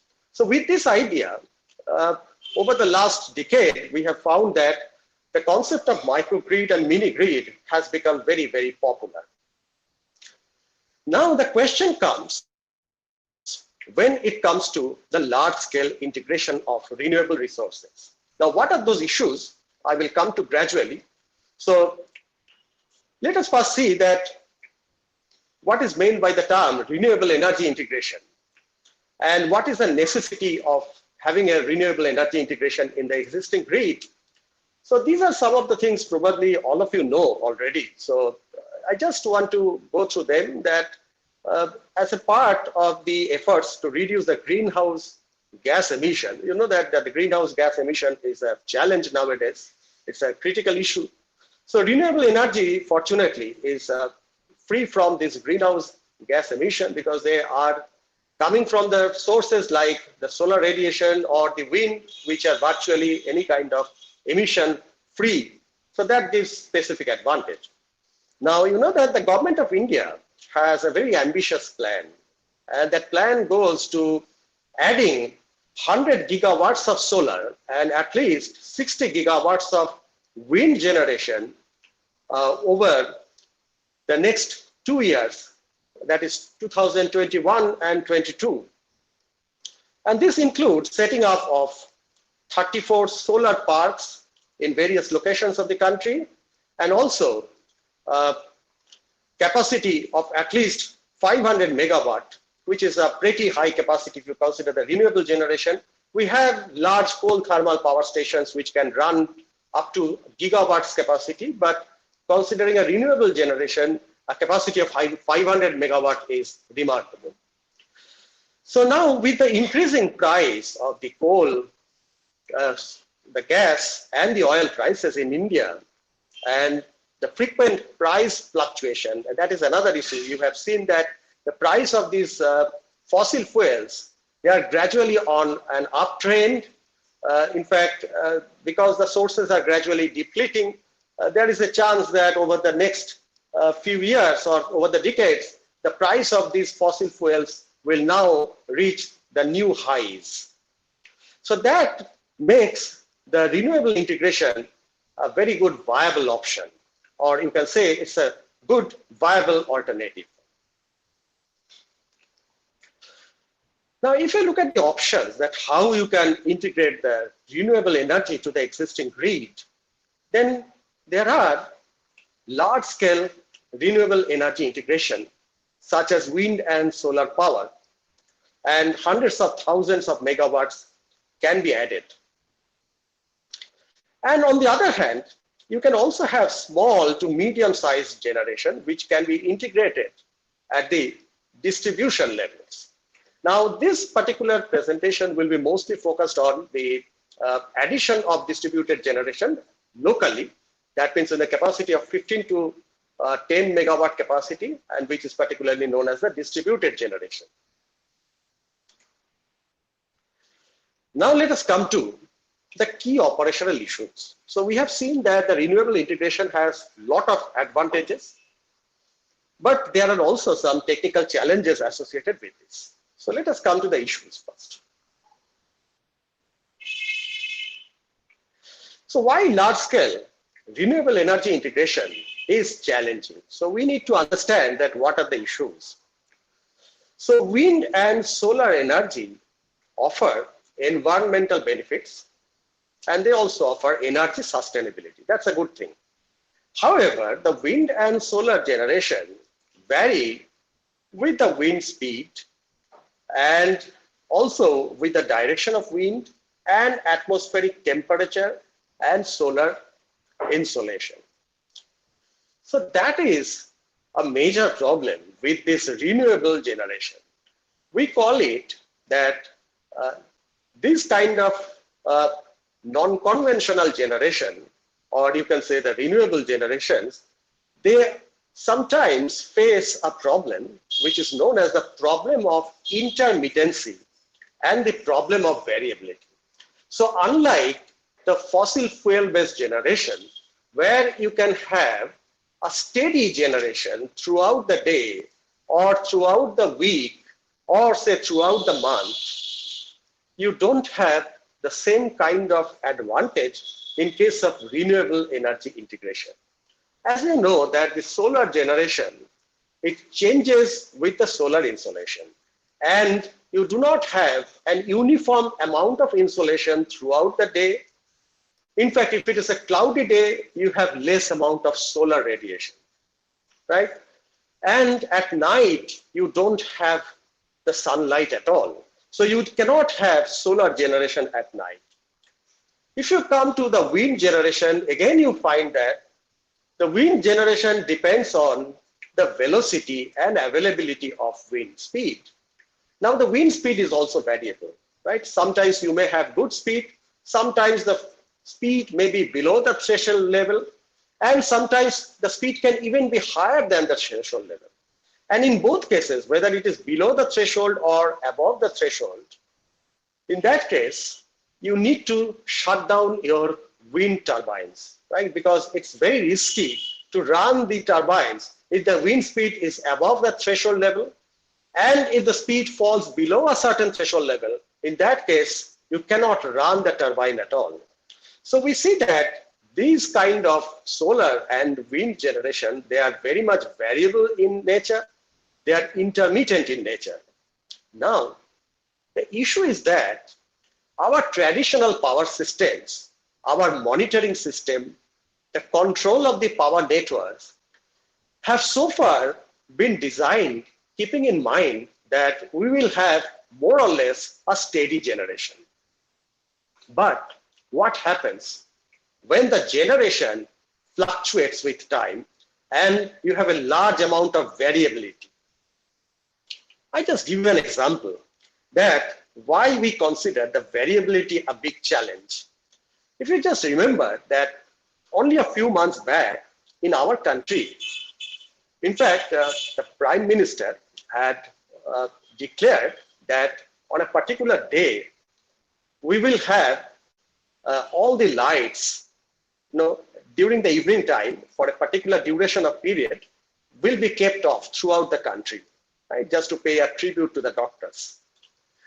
Now, when he said that, when he announced that, probably the issue which is associated with this was not, being analyzed, and it was not immediately, apparent that what technical challenges, they lie ahead due to this decision. So WAMS, or the Wide Area Monitoring System, you can say that this means that it is basically an integrated approach, right? It monitors several power system parameters, like it monitors the phase angle, it monitors the line loading, it monitors the voltage stability, monitors the power oscillations, frequency stability, and also a lot of other power system events. And this lies in the purview of the wide area monitoring. Now, why we call it the wide area monitoring? Because in a country like India, which has a very vast geographical span, the wide area monitoring is an essential aspect, right? Because your monitoring cannot be localized, right? You rather, if you have an integrated grid, the overall grid has to be monitored. And that's why we call it a wide area monitoring system. And nowadays, you may have heard a terminology which is known as the synchrophasor technology, or it is also known as the phasor measurement technology, or it is done with the help of synchrophasors or the phasor measurement units, which allow you to carry out synchronized measurement. That means it may be geographically different locations. Maybe say one location is in the eastern region, the another location may be in the western part of the country, but with the help of this synchronized measurement technique, you can make a synchronized measurement, right? That means there may be two very different geographical locations, but measurements or assessment of the power system parameters and variables of these two geographical locations will be carried out in a synchronized manner at the same point of time, right? So that comes under the purview of wide area monitoring scheme. So these are some of the diagrams showing the wide area monitoring system. So I'm not going into the details of these things again, because that would be very difficult for the non-electrical people to understand. So let me very quickly go into the state of SPS implementation in India. So this will give you some kind of an idea that how much this issue, this technique or this method has already been implemented in India. So broadly, you have seen that there are different types of SPS. For example, SPS related to tripping of circuit lines or the corridors. So these are basically related to tripping of transmission lines in the event of any kind of disturbance. Then there is a second set of SPS which is related to the safe evacuation of generation. There is also SPS related to the overloading of transformers, SPS related to the maintaining the transfer capability. So these are the different types of SPS which have already been implemented in India. So what are meant by these terms? I just give you some insight to this, that basically in India, the SPS has been implemented to monitor the different operational issues of the power system. And if you look at these terminologies, that whether a line has been overloaded or not, whether a transformer has been overloaded or not, whether a generator has been overloaded or not, whether the generator is in a synchronized operation or whether it has fall out of synchronization with the rest of the system, all these things are being monitored by the SPS. So again, these are some of the tables which will give you some idea about how much the SPS has penetrated in India, how they have been implemented in different parts of India. Now, this particular example gives you an insight to the SPS implementation in the Northeast India. So this is a part of the Northeast regional grid of India, where you can see that SPS has already been implemented. There are 4 number of SPS already in implementation. And this is again, not a very current data. This is somehow data of 2016. That means almost 4 years old data. And maybe that within this time, some more SPS implementation has taken place. So again, there are some more listing of SPS implementation in different parts of India. So I will have this presentation slides. So if you want to go through the details of the state of implementation of the SPS in different parts of India, you can obviously go through the slides. Now, look at this issue of, I just give you one example of real-time SPS, right? So the objective of a real-time SPS is to carry out the control actions to mitigate the effect of potential instability or to maintain the safety and security of the degradation of a power system. So recent advances in the dynamic security assessment, monitoring and communication and computing technologies have greatly facilitated the implementation of real-time SPS. So if we now want to go to the functional structure of a real-time SPS, because I will try to give you at least one example of how SPS can be implemented in real time to monitor the different the power system parameters or restoration of the power system parameters. So if you just go through this block diagram, you can now see that basically at the heart of the system, you have the SPS, right? And what this SPS does is that it actually takes into account a model of the power system, right? So it develops a computer-based model of a power system, and then it performs a lot of analysis. Some of the analyses are steady state analysis. Some of the analysis are basically the dynamic analysis. And what are the results of this analysis? That from this analysis, it will assess whether the system might face a security challenge in the near future. So if it realizes that any kind of disturbance might cause a security issue in the future, then it will immediately think about, or it will take some decision regarding what kind of control actions can be taken so that the impending security challenge that can be taken care of and some remedial actions can be taken so that the system doesn't run into an insecure state, right? So that's how this scheme will actually operate. So now let me just skip some of these slides and I will focus on at least one implementation, which is basically the implementation of a real-time SPS, which is based on a particular technique which is known as the model predictive control. Now again, this is a terminology which might be familiar to the electrical people, may not be that familiar for the non-electrical people. So basically the model predictive control, who are from the control system background, you know that this actually lies in the domain of predictive control. And this model predictive control can be associated with the system protection scheme to restore the integrated operation of the power system, right? So let us see how this can actually operate. So I just straight away go into the implementation of part because we don't have much time available. So I just show you that how this can be implemented.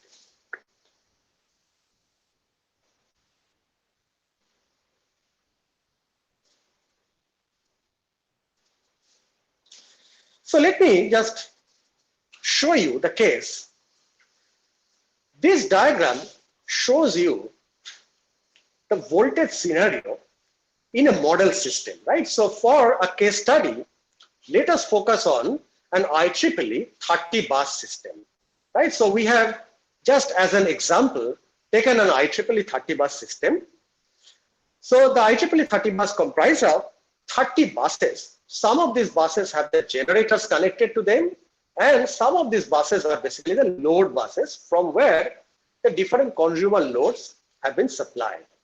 Now, if you look at this diagram, it basically shows you that how the voltage at the different buses of the system normally look like under a steady state condition, right? So that's why the heading is static voltage scenario under the heavily loaded condition.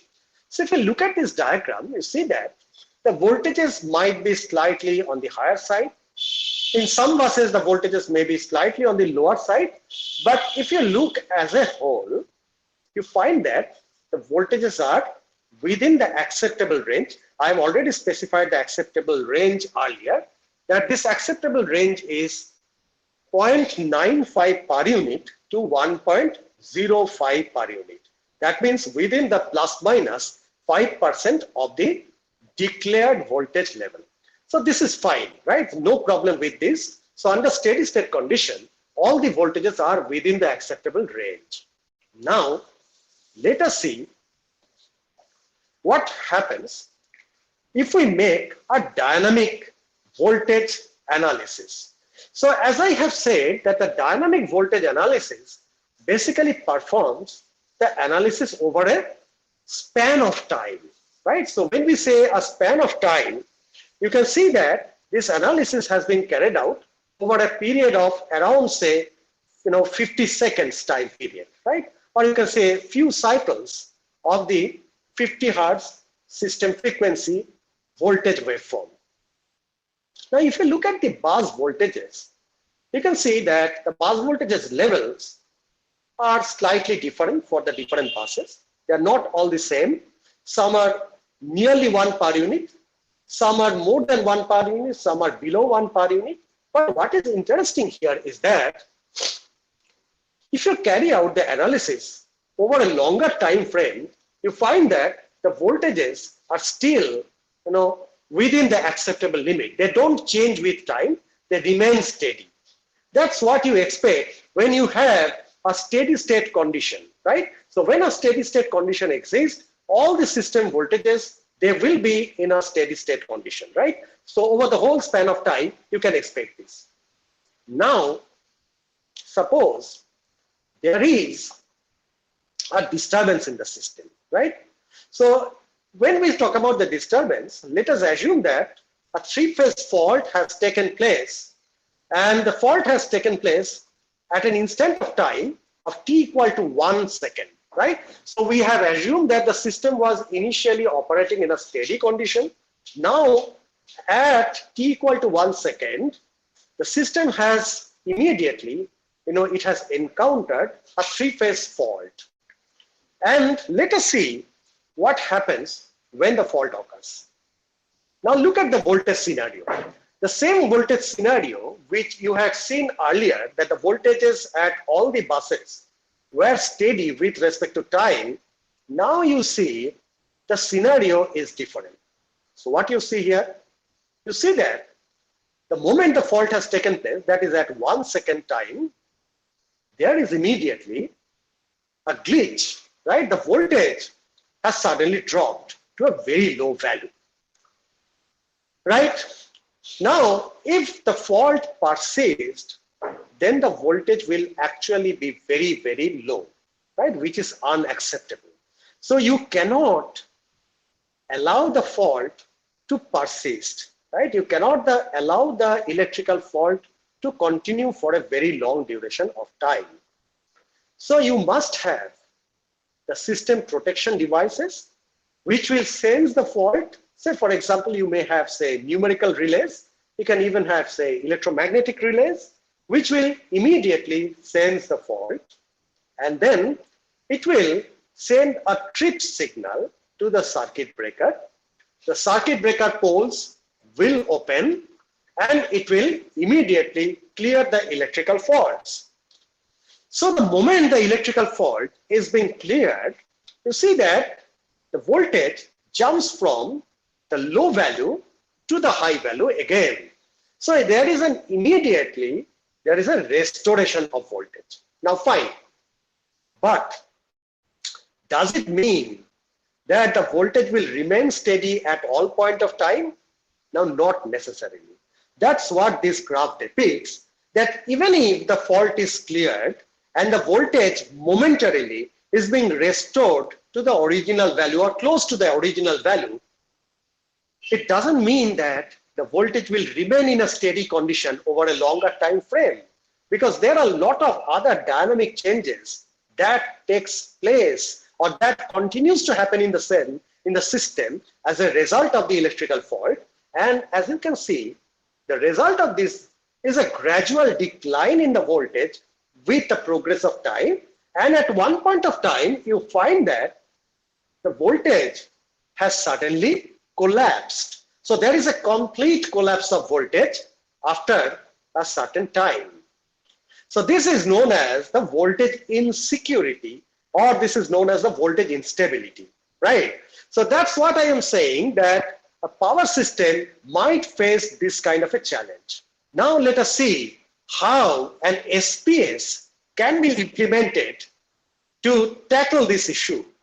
Now, when we say SPS, basically the SPS will not always do something which is dramatically new.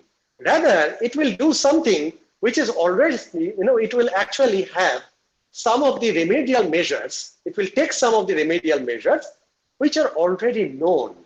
But what it will do is, it will make a very clever combination of these techniques, right? It will make a mixture of this technique. It will create an optimal combination of these tools and techniques, which actually acts best for the situation and will try to restore the voltage stability as soon as possible. So I just try to show you one implementation of this technique. I just straight away go to this graph because I don't have much time available.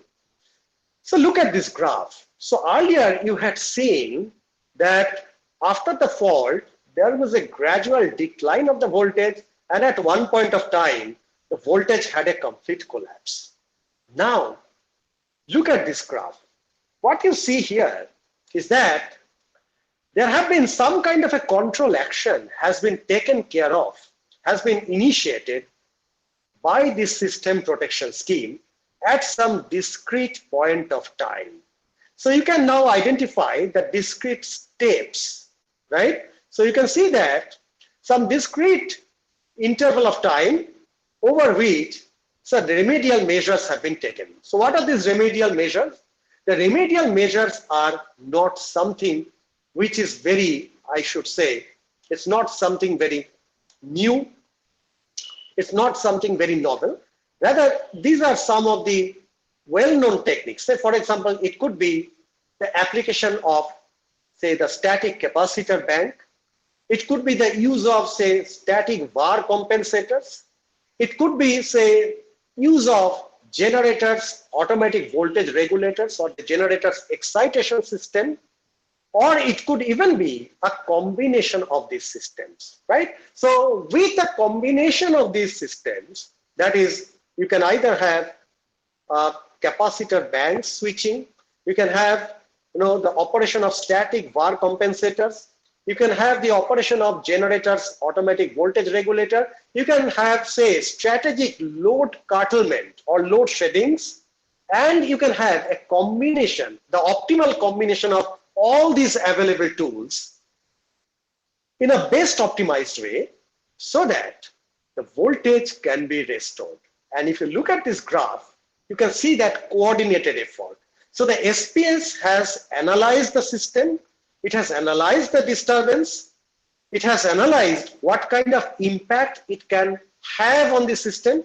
So if it realizes that there is a chance of a voltage collapse, it will immediately take up all these actions. It will have a coordinated effort with all these existing tools, and then it will implement these control actions at some discrete point of time, which you can identify in the graph. And you can say, as a result of this technique, as a result of implementation of these control actions, the voltage now rises in steps, and then after a certain point of time, it reaches the steady state value, or it reaches acceptable level. Once it reaches the acceptable level, no further action is needed. So SPS will realize that, well, the voltages have reached acceptable limit, and therefore the control action will automatically stop. So this is a very good way of implementing the SPS, having some of the known methods of voltage control, like, as I have said, it could be the operation of static wire compensator, it could be the transformers, say, tap changer, it could be, say, the on-load tap changing action, it could be the action of static capacitor bank, it could be load curtailment. So with all these available tools and their coordinated actions, it is possible to maintain a steady voltage. That's what we have been depicted. This has been depicted in this diagram. So the same thing has been explained in these times, in these slides. I'm not going to explain them in details, right? We are almost at the end of the time. So this is the table which will show you how this coordinated effort has been taken. So as you can see that it has taken a coordinated effort where you can see that there are some capacitor banks which are present at some of the buses. Say, for example, there may be capacitor bank at bus number 25. There may be, say, capacitor bank at, say, bus number 26, 29, 30. Again, the choice of these buses are not random. They are, again, they have been chosen on the basis of rigorous analysis, and the best, or you can say the most optimal location of the banks, the capacitor banks, that have also been a part of the analysis. So we have found the best location for the capacitor banks, and also the best values of the capacitor banks and their combinations, which needs to be switched on at different instants of time. Say, for example, the first action takes place at, say, 1.1 second, then the next action takes place at 8.1 second, the next control action takes place at 15.1 second, the next one takes place at 22 second, and the last control action takes place at an instant of time of 29.1 second. So basically you have control action taking place over 5 discrete steps, and the control action basically comprises of capacitor bank switching and strategic load curtailment at some specific buses. So these are basically the part of the analysis, part of the optimization. So when you have done the optimization successfully, you have a well-coordinated effort, well-optimized effort, and with that, you can achieve the restoration of voltage within a very short period of time. So this is again another voltage graph where the same control action but with a different strategy, and where you can see that the restoration of voltage has been achieved at a much shorter time. So this is just to give an idea that how the SPS can be very successful in restoring the voltage. So this is just one example. Not necessarily that the action of SPS should only be limited to the restoration of voltage. Rather, this action can also be extended to maintain the transient stability. It can also be used for maintaining the other parameters, like, say, maintaining the system frequency, maintaining, say, the reactive power reserve of the system. So these are the different things that can be controlled with the help of SPS. So here I have summarized whatever we have seen so far. So the key observations are that obviously the RES, the renewable energy integration, like the solar PV, wind, are highly volatile and intermittent in nature. Consequently, high penetration of RES leads to grid stability and security concerns. System Protection Scheme, or the SPS, is a quick and economic way to ensure power system stability and security, especially in the wake of dramatically increasing renewable penetration, steadily increasing load demand, but relatively stagnant transmission and distribution infrastructure.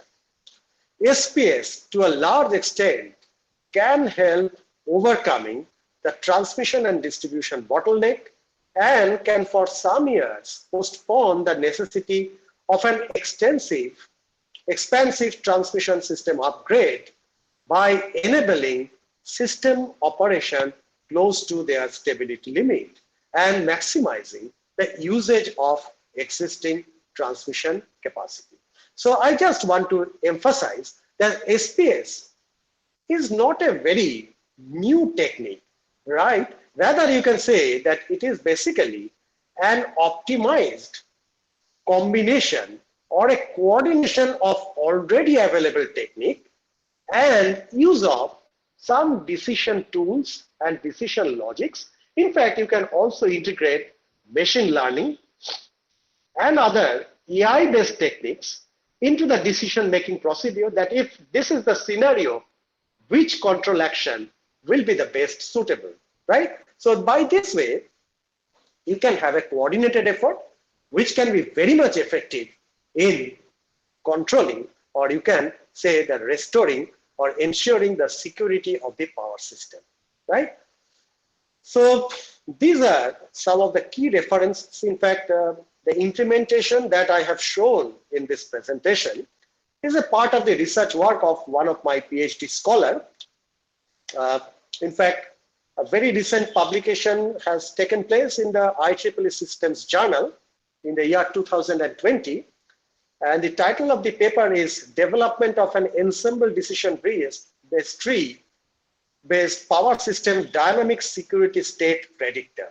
So from the title, as you can see, that basically this dynamic security state predictor is again can be considered a part of this system protection scheme, where you basically have a dynamic security state predictor. So basically the role of this state predictor will be to assess any kind of insecurity in the system in the future, right? It will try to predict the insecurity, and accordingly, it will create a kind of decision action, or you can say that it will implement a system protection scheme on the basis of its assessment of future insecurity, right? So again, there is another paper which has been published in the Springer's journal, and the title of this paper is Transient Stability-Based Security State Classification of Power System Networks Using the Coherence Neural Network. So I was saying that there is a good scope of application of artificial intelligence and machine learning in the field of power system security assessment, and the restoration of power system security, assessing power system security. So these papers are good, the examples of how these kind of tools can be used in the power system security state prediction and maintaining the power system security. So with that, let me come to end of my presentation. So I would like to hear from you, right? So if you have any kind of question, you can definitely ask me, and I'll be very happy to answer the question. Thank you very much. Thank you, sir. You have touched about the most relevant topic of electrical engineering and the most burning topic, I hope so. So the session had been extremely fruitful for all of us. So I would request now Kamalika Madam, there are several questions posted in the chat box of YouTube. I request Kamalika Madam to raise the questions here. Madam, please.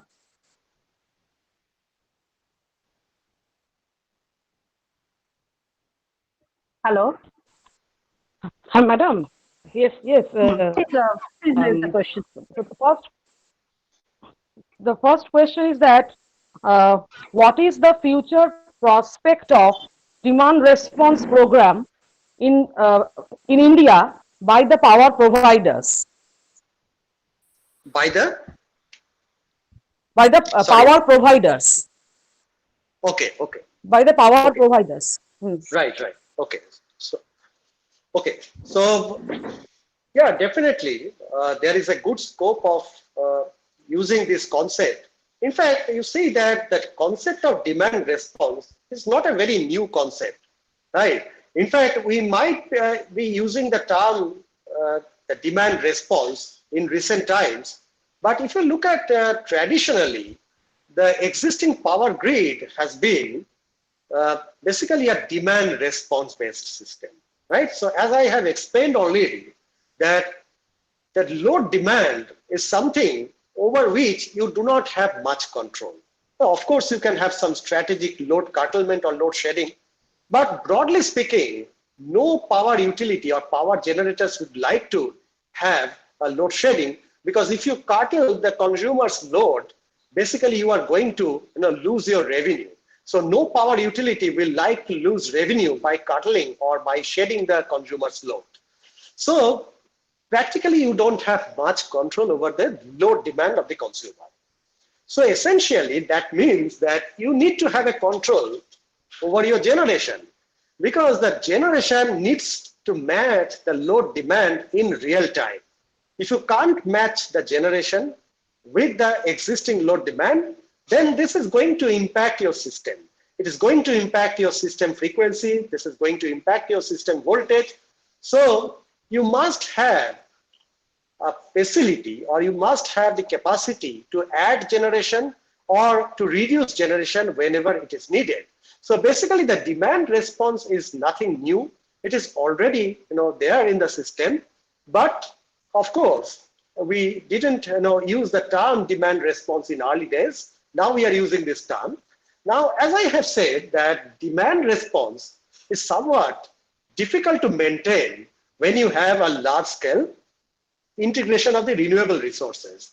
Because I have said that the renewable integration are very much volatile in nature, they are very much intermittent in nature, which means that you cannot simply add renewable generation at any point of time, or they are intermittent in nature, so they may not be available at the point of time when the demand is maximum. Say, for example, if you come to the solar generation is not available during the evening or during the night.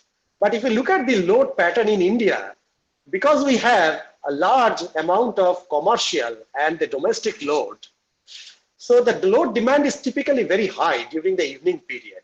So you have the highest demand during the evening period, whereas your generation from the solar renewable integration is actually not available during the night unless you have a huge amount of battery backup. So you see immediately that when the demand is highest, the solar generation is not available at all. Okay, so matching the demand with the help of renewable generation is practically a very difficult thing, and that's why only a system, a self-sustainable system, only using renewable resources is very difficult, right? So you need to have a mixture. You need to have a grid support so that when you have a high demand, right? Say, suppose you have a mini or a micro grid where you have the distributed generators, where you have the renewable generators, and you also have the grid support. And the grid support is essential because in the evening when you don't have the solar generation, or say in a typical day when the wind speed is typically low, you don't have the solar as well as the wind generation unavailable, you require the grid support. And on the other hand, if on some days you have a very good sunshine, you have a very good wind speed available, you have excess of generation, you can always feed the power back to the grid and earn some revenue. So demand response is typically a concept which is available for the existing vertically integrated grid, whereas for the renewable integration or for the mini and micro grids, depending on the renewable generation, you need some kind of a different concept. Okay, so Thank please you, go sir. for the next question. Yeah. Yes, sir. Yes, sir. What is the impact of huge number of electric vehicles charged over the grid stability? Okay. So again, this is a very pertinent question. In fact, these have this large amount of the load. Uh, I should say non-conventional loads. They pose very different kinds of issues for the power grid, which are beyond the natural. I should say that the typically associated problems. They are very different in nature. Say, for example, the issue that you have raised, which is charging a large amount of or large number of electrical vehicles.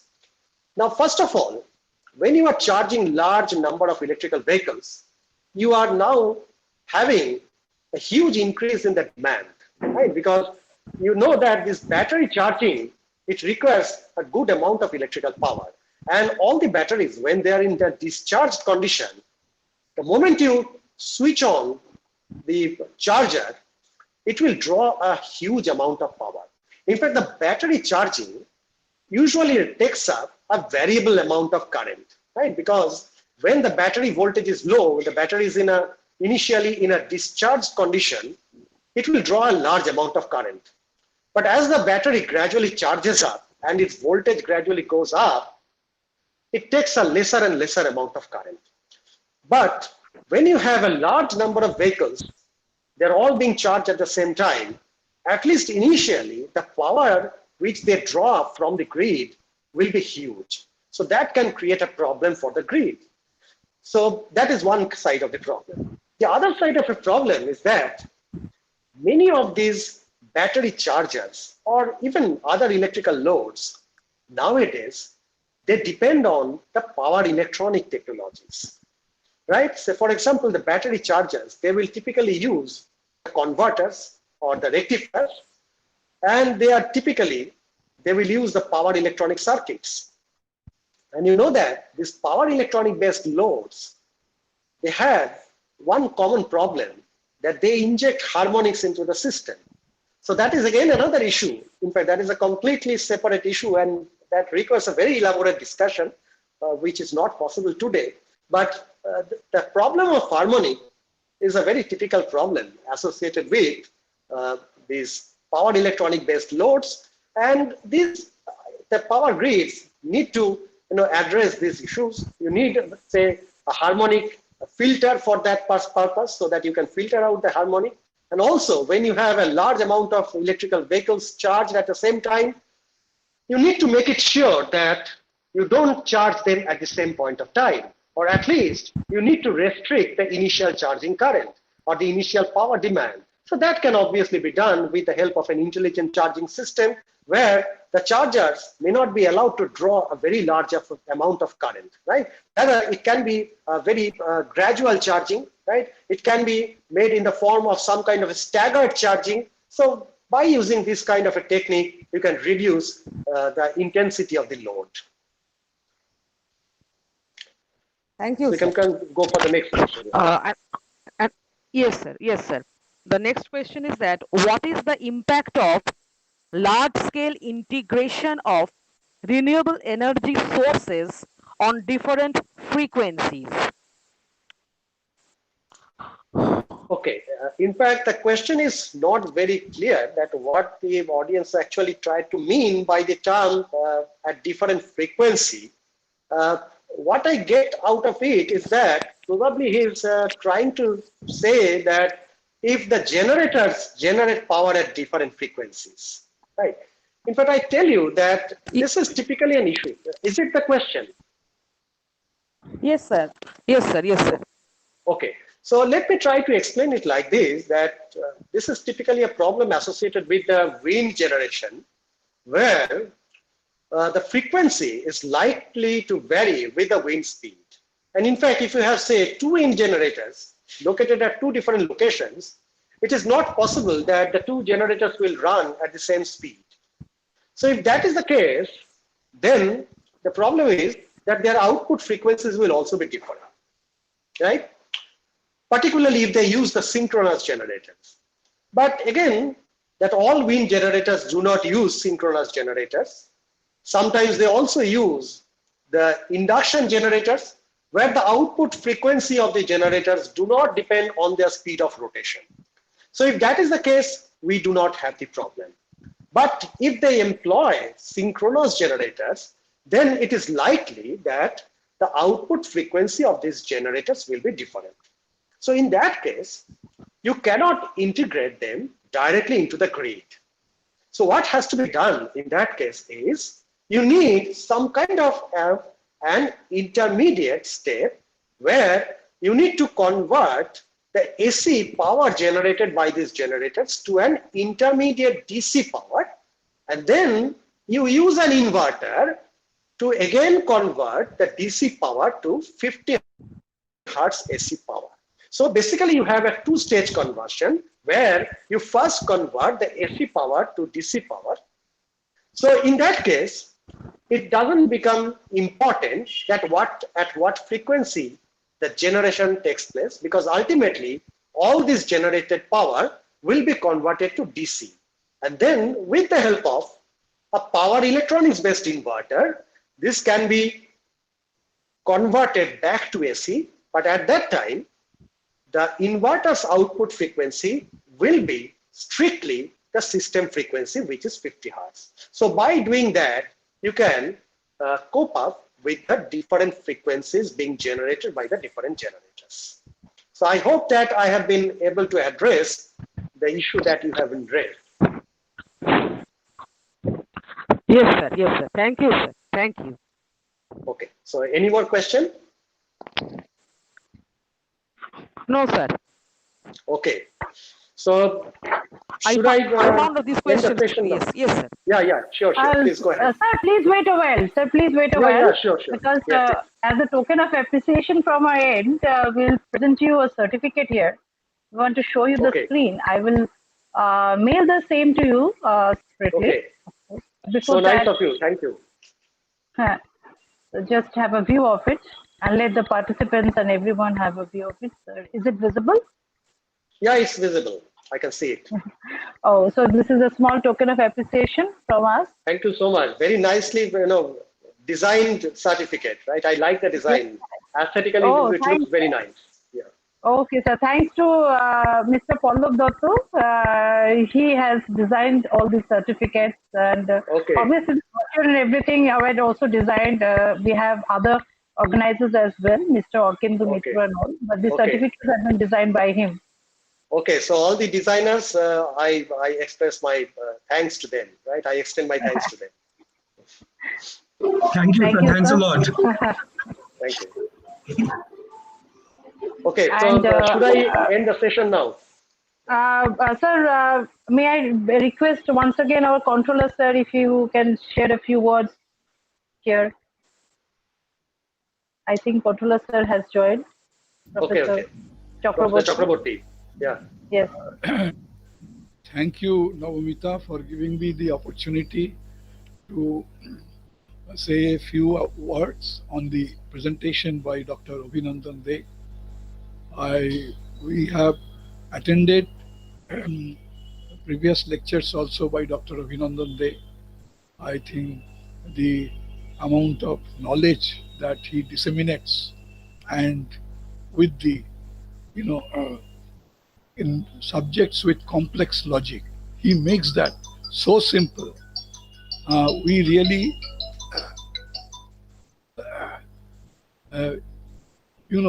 get mesmerized with his presentation of very complex subjects in the simplest manner. I think it takes a lot of deep learning to do that. I appreciate it very much.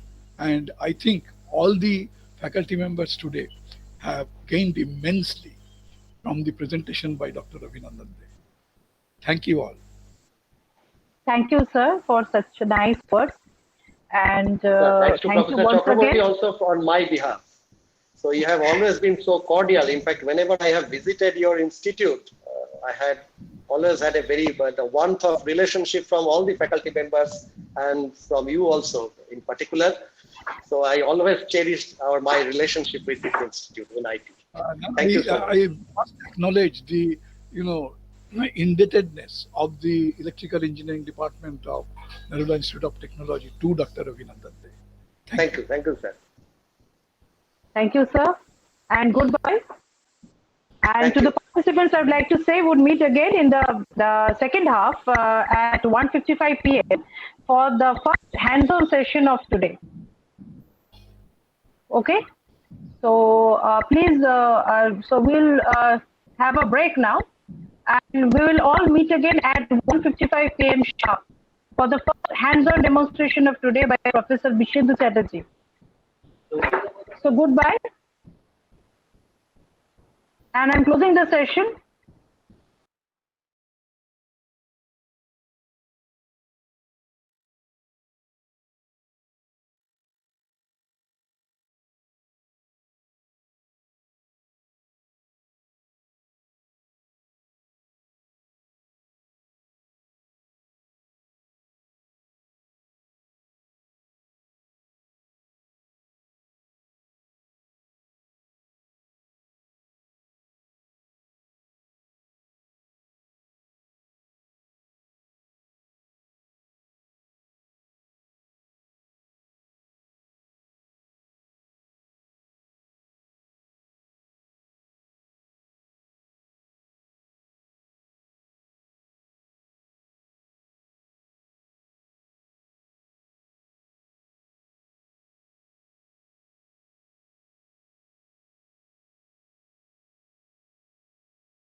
Good afternoon, Vishenduda.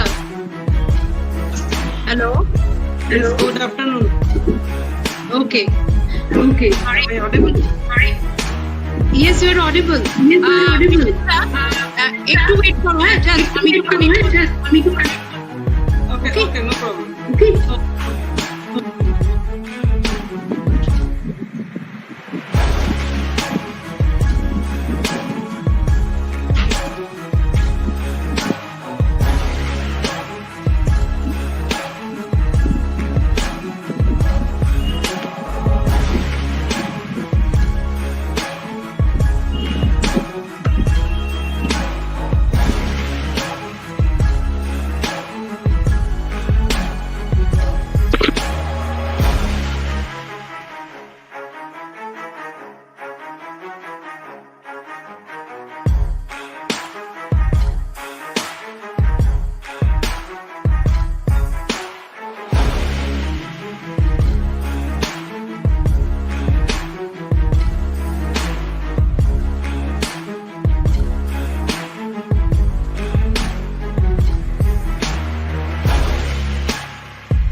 Has the streaming been started? I would ask the session coordinators. Has the streaming been started?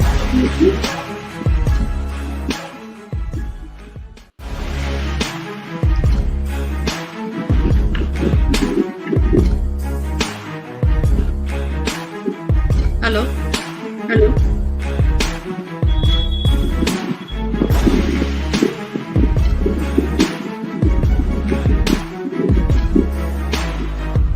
Yes, madam, yes, the streaming has been started. Okay. Or Pintu sir is in the other part.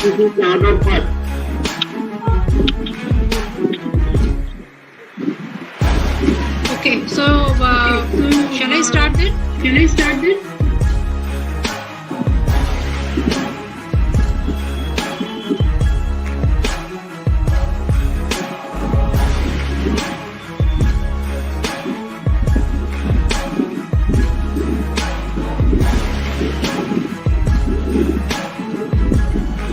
Hello.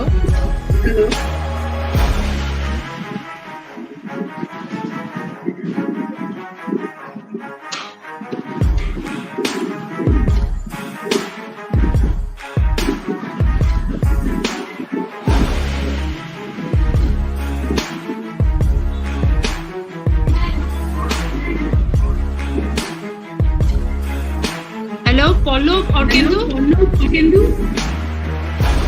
Is anyone here?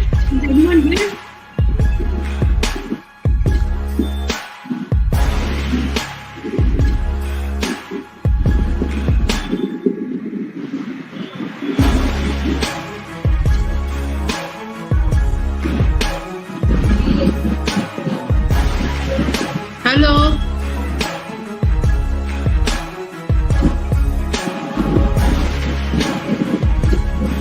Hello, am I audible? Yes, madam, you are audible. Yes, madam. Okay, You are audible. so, I am not seeing, the participants are also there and the streaming has started. So I'm starting the session then, okay?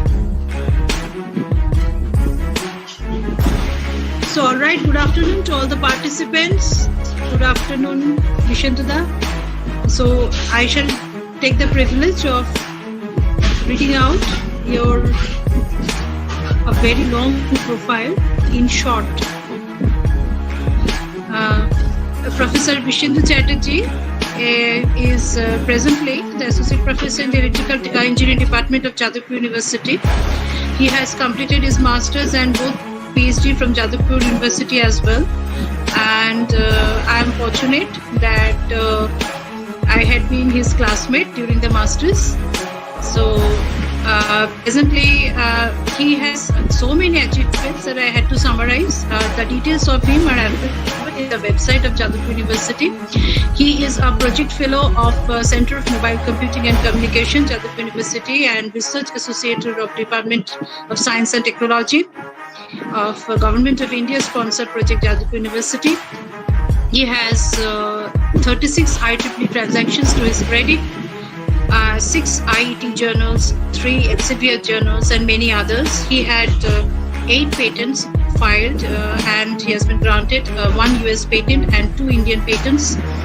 He has 1 copyright and books published to his credit from Springer as well, and he has guided 5 PhD students, of which 4 of them have been awarded. He has also guided masters, around 14 candidates in masters. He has organized 5 conferences, 8 workshops, delivered 5 invited lectures. He has been principal investigator of 7 sponsored projects from DST, as well as co-principal investigator from projects of DST, AICTE, and TPC. He has also 6 consultancy project works to his credit. He is a member of IEEE since 2012 and senior member of IEEE since 2017. He is the vice chairman of IEEE SPS Kolkata chapter since 2018, secretary of IEEE SPS Kolkata chapter since 2017, secretary of IEEE DIS Kolkata chapter since 2014. He has worked in the area of control, data acquisition, and system monitoring in March 2019, June 2014, and in June 2016, University of Applied Sciences in Augsburg, Germany. He has received appreciation for contributions towards advancement of IEEE and IEEE and Engineering, IEEE Kolkata section in 2014. So that was all in short to summarize his outstanding profile. I hope I had been audible all the time. Yes. Okay. So, thank you for giving me this opportunity to share some of my experience that I acquired by dealing with the embedded hardware. And also, I would like to thank the organizers of the institution for choosing me in this session. I have divided this lab into 2 parts. Today, we will be learning some of the basic things, and tomorrow we will see an application of what we have learned today. Now, before I start, I am turning off the camera because of bandwidth problems so that I can show you the slides.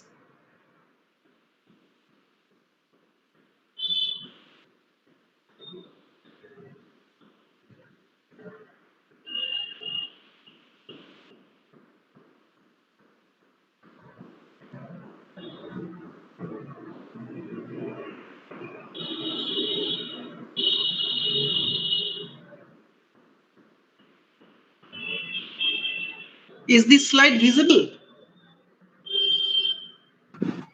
Yes. Okay. So, shall I start? Yes. Please. Okay. So, in this session, I will be sharing with you the basic embedded system lab using a very common Arduino board. Now, this board is very small and is very much available in the market, but though it is small, its functionality is never limited. It is used widely not only for the hobbyist but also in the industry in the process control system, and its application areas are very wide. As you go to the next slide, you will see there are several accessories that are available with this board that can be bought separately and added to increase or to enhance the functionality of the board. Now, for example, see some of the added accessories I am explaining. One of it is the distance sensor. If you add this unit to the Arduino board, it will act as the distance sensor. Now, if you add this board, this is a gas sensor. So there are several type of sensors and controllers you can add with this board to enhance its performance. Now, which microcontroller is inside Arduino? It is called the Atmega 328P. This is the name by which we call this microcontroller. And one of the important thing, this microcontroller is mounted in a base from which it can be detached easily. What is the advantage? The advantage is that when we start programming, it may so happen the IC or the microcontroller gets damaged. We can, instead of replacing the whole board, we can just replace this chip and again start our operation. This will save our time and cost. Now we will start with the recapitulation of registers. These are very preliminary things. Those who have out of touch, for them it will be helpful. We will deal with 8-bit register and 16-bit register in this system, and the least significant bit is in the right hand side and the most significant bit of the MSB is in the left hand side. This is the convention that we will be using throughout this session. This is the example of an 8-bit register and its value in hex is 14. This is 1 to 4, 4 bits here and 4 bits here. This is 0001. So it is 1, 4. In this way, we will find out the values and accordingly the bits of the register, which one is high and which one is low.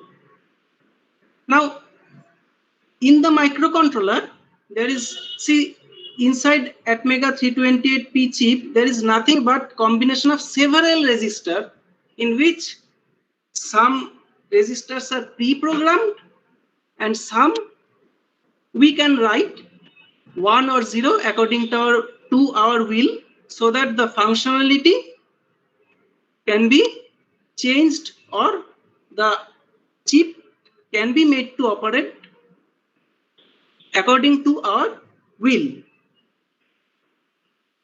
So what these resistors do, let us go to the next slide and we will see that Atmega 328 works at approximately 16 megahertz clock, and these are the performance that are been this capability has been incorporated in the chip due to the register array inside it, that is the 32K bytes of programmable flash memory, 2 kilobytes of internal RAM. There are timers, these are also registers, PWM channels are there, ADC is there. This chip is small, but its functionality is vast and varied, I would say. And these are all due to the presence of registers. If there are more registers, then the RAM will increase. Accordingly, the chip will be better actually. In this way, the registers are related with the performance of the chip. Now let us go to the recap of ports. Ports are physical pin of the microcontroller. If I just go to the previous slide of Atmega, see these pins in the IC that are communicating with the outside world. these pins are physical pins and connected logically to the resistors. Suppose this is a port resistor and I made these bits high. What will happen? Accordingly, these pins physically will be at high level, that is at plus 5 volt.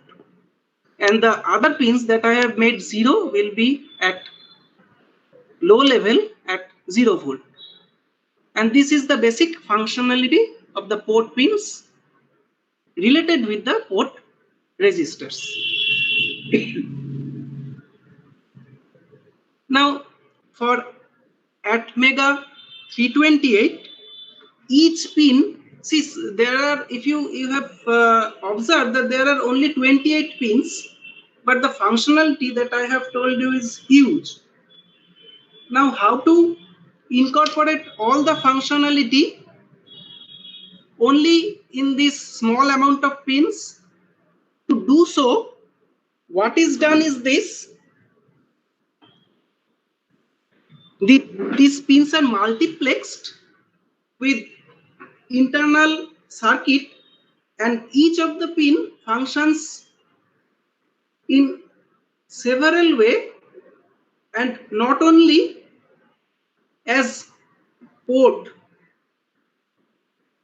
You can see in the next slide that pin configurations are given, and accordingly the multiple functionalities can be observed here. For example, see pin number 28. It not only acts as PC5 or port C5, it acts as analog to digital conversion pin, it acts as interrupt pin. In this way, there are several functionality incorporated into a single pin. The color code is given. For example, digital is this bluish color, sky blue, and the analog is greenish color. These pin are mixed pin. They can both perform as digital pin and as well as analog pins. Some of the pins are purely digital. They can communicate via serial interface or as port pins. Now, the pins that I have told you just now, these pins, Arduino board pins, and the pins of this ATmega 328 are not exactly having the same name. For example, this is the actual pin of the chip, and the Arduino board pin is A0. For 23, it's connected to A0. For 24, connected to A1. In this way, it is connected. How do you know that? Which pin is connected to which pin of the board? For that, you can search in the net and download the circuit diagram. It is very much available. As I have told you, everything of Arduino is very much available in the net. Now, if you study this circuit diagram, from the chip, which pins are going to which pins in the board is written clearly. We will come to the point later because we will have to deal with this circuit diagram.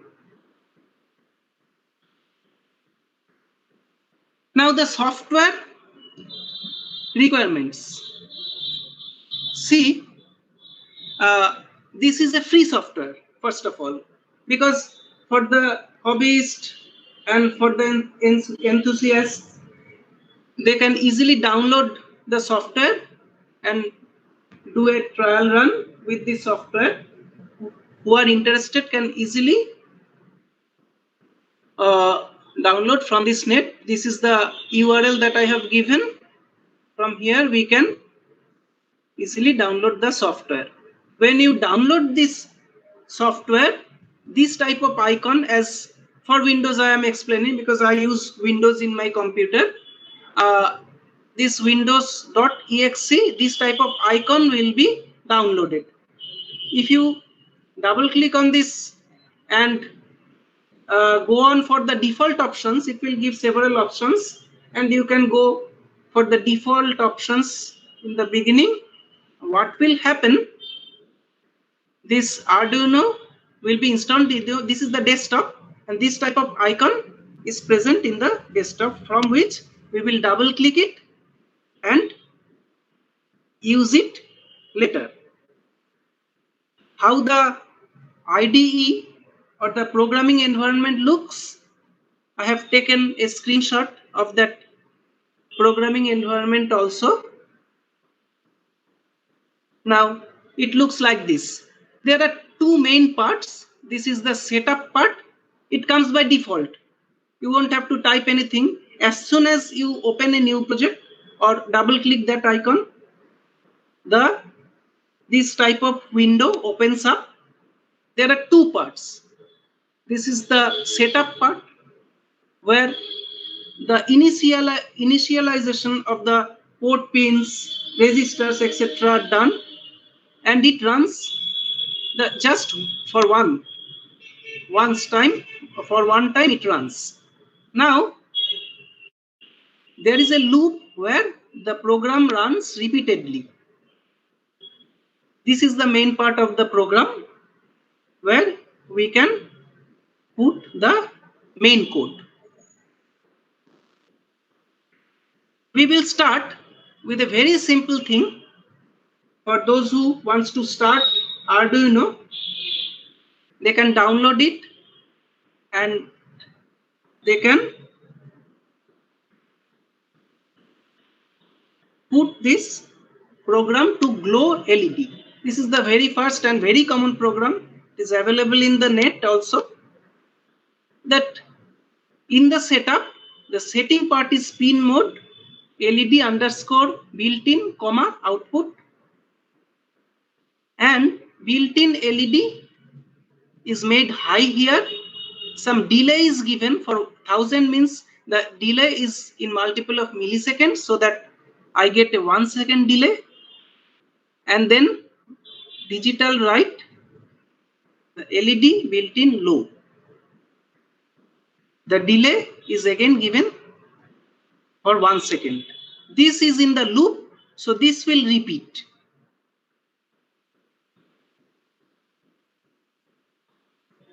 Now, how do you put this in the environment? Just copy and paste here. It will look like this. The one thing is that this syntax you will have to learn according to the built-in Arduino libraries and the command.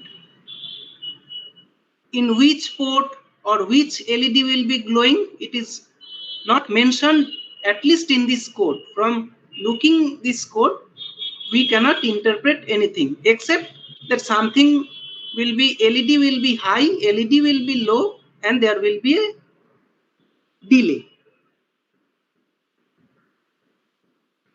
To run this, we will need some hardware also with this software.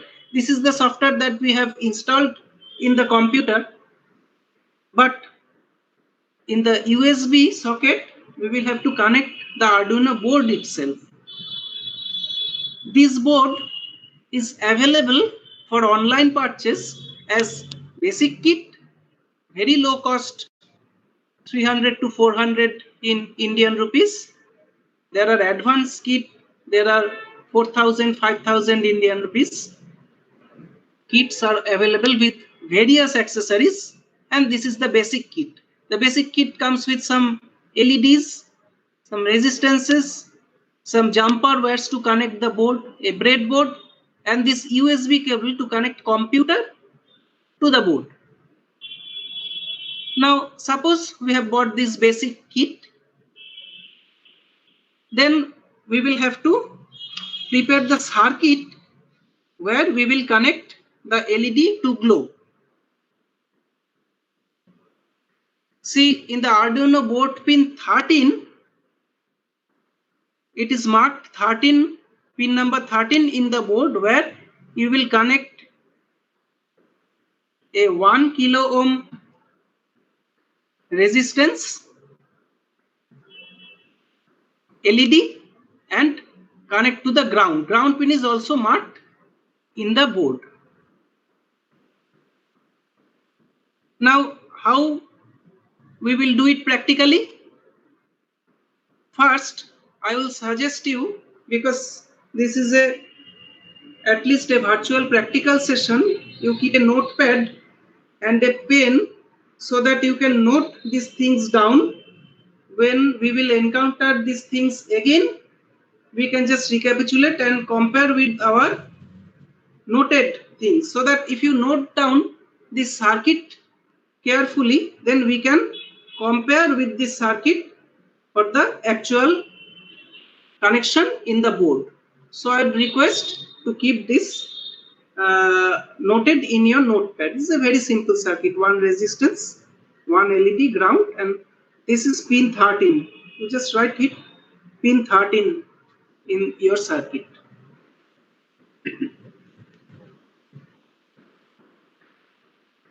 The components that you will record: this is the resistance, LEDs, any color. The longer pin is the anode and to be connected in the positive side. The shorter pin is the cathode to be connected to the negative side. And just you see, the negative connection is a broader area inside the LED. It can be seen by our eyes also.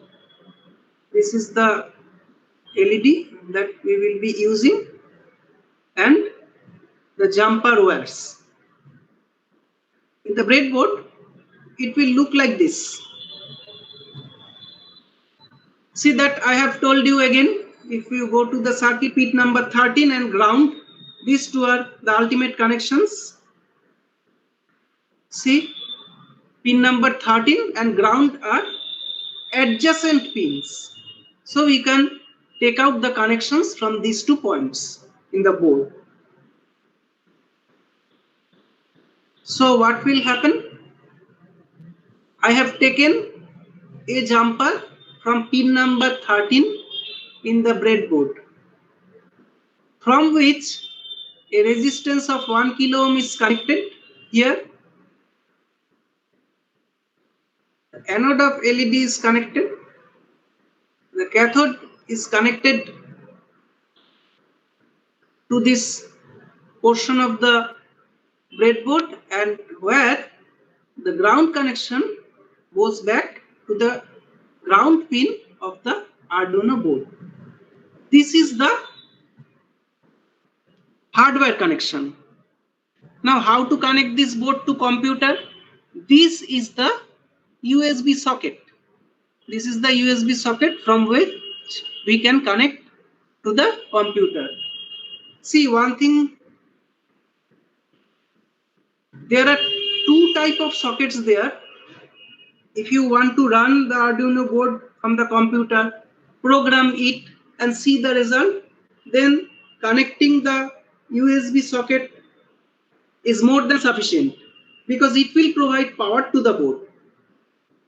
But if you want, suppose in the process control or some serious work, you have programmed this Arduino and you want this board to be operated independently without the help of any computers, etc. Then you will connect a power line to this socket. You can connect 9-volt power socket here. The board has internal regulators inside it, internal regulator, and it will regulate to 5 volts and operate it smoothly. So for embedded system, you can connect a power supply source to this socket and the computer will not be needed. So we have done this hardware connection. Now what will happen? The USB that I have already mentioned, that the computer USB cable has 2 sides. One of them can be connected, one of the side can be connected to the computer part and another to the Arduino board part, to establish a connection between the computer and the board. Now after you connect, in the IDE, see, if you see here, the board Arduino is connected already in the environment. So it has found this board. But which port you will have to choose. It is by default, it is COM3, and it programs with the help of this COM3 also very easily. So that I have chosen this and put a tick mark here. And even if you forget to do this environment is very user friendly. It will ask that serial port not selected. Suppose you have not selected like this. If you connect this part, and it will automatically ask to connect with the serial port, and if you click the OK button, it will automatically do the configuration. Now what we have done, we have put this code here, we have connected the hardware as we have told you, we have connected the USB. Now we will run this program and see what happens. Now please tell me whether it is visible or not, this video. Is it visible? Yes. Yes. Yes, Vishwadada. Okay, thank you. So you can see that this LED is running. It is glowing for 1 second and stopping approximately for 1 second. So this was our program. LED high for 1 second, delay. LED low for 1 second, delay.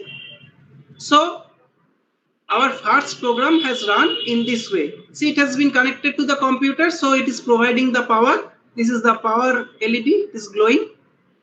So no more connections are required at this stage. Now the problem is, see, we have programmed by the library of the Arduino. We didn't know. See, I have told you to connect the LED to pin 13. If you if you have noted it in your notepad, pin 13 was written. But why pin 13? Where it is written? We could not control this because of the inbuilt functions of the library. But if you go in a deeper session, you will see that we can program everything in that chip according to our will and not others' library. See, for Arduino programming, many things are hidden, so we will focus on register level programming. For register level programming, some standard syntax need to be known. Not much difficult, but you will have to understand the registers first.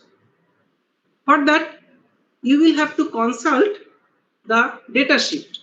It is almost 300-page datasheet, because I have told you there are several functionalities of this chip. You can do anything, almost anything and everything with this chip, and this functionality is explained all in this datasheet.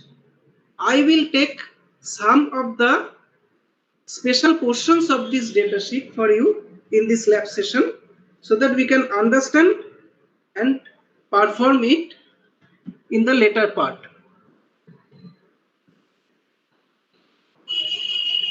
First of all, if you search for port registers in the datasheet, this page will open up. There are 3 registers of port, DDR and pin.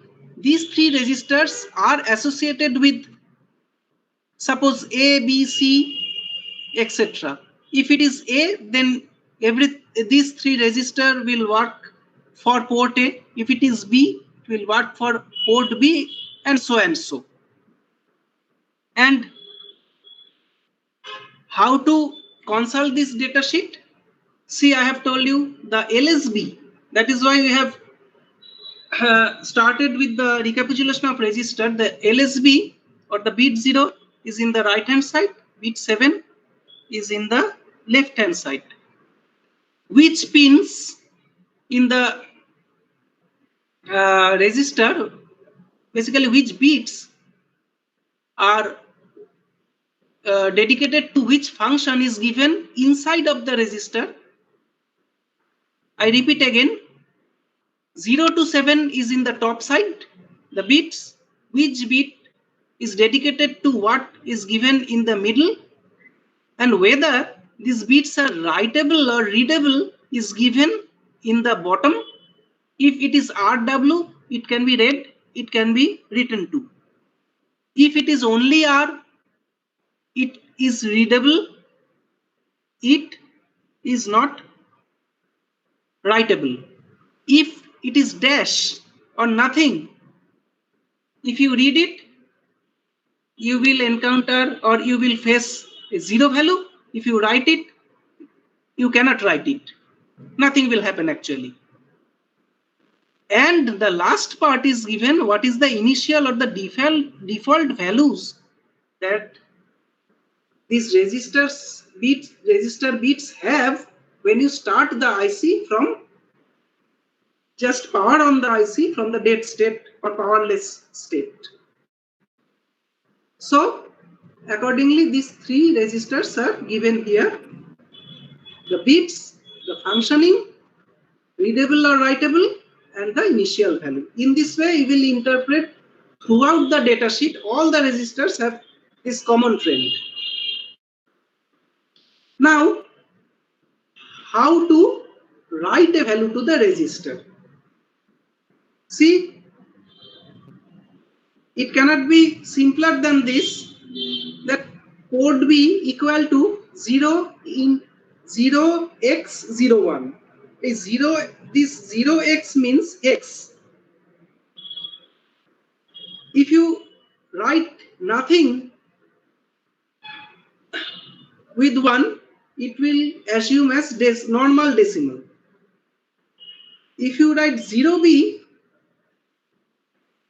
it is represented as binary. See, for binary, for an 8-bit register, all the bits are required to be given. Otherwise, it will give error. For hex, only 2 positions are necessary, because one will represent 4 bits, another will represent the MSB 4 bits. So these 2 bits are sufficient. For decimal, you can write up to 255 because of 8 bits. And for binary, you will have to just write all the bits. What is the advantage? This reduces our computation. If somebody tells you to make a particular bit high, suppose third bit, 0, 1, 2, 3, I will put 1 here without any computation. Otherwise, I will have to convert it into hex and put here, or convert it into decimal and put here. So these 3 syntax all are valid, and everything can be written in the Arduino environment. This is the advantage. It is very flexible.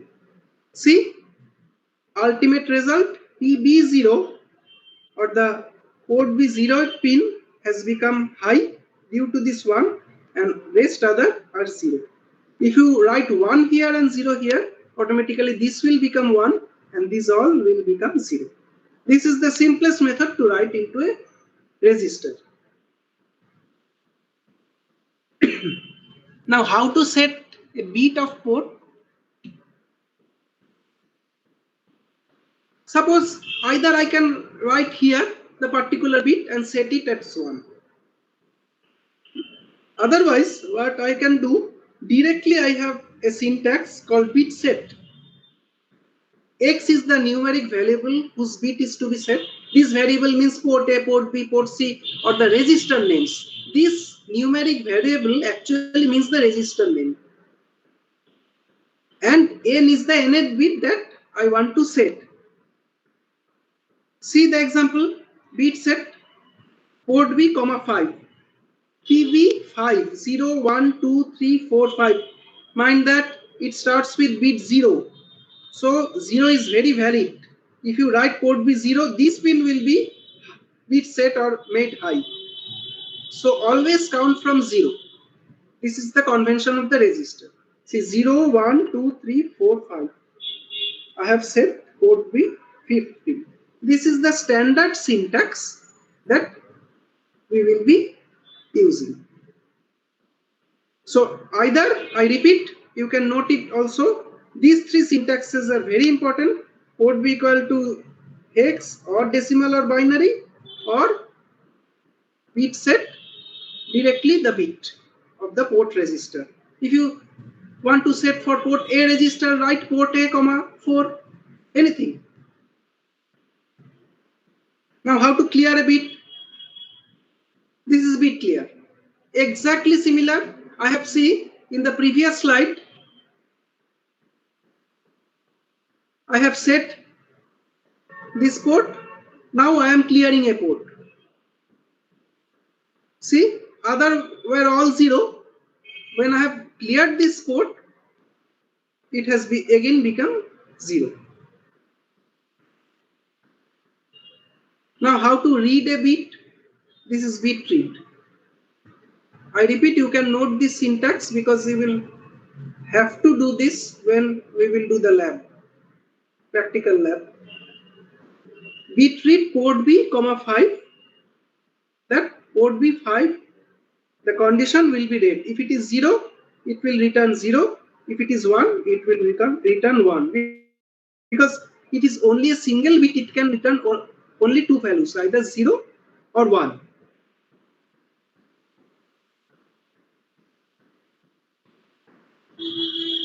Now, port pin needs to be controlled by data direction register. How it is controlled?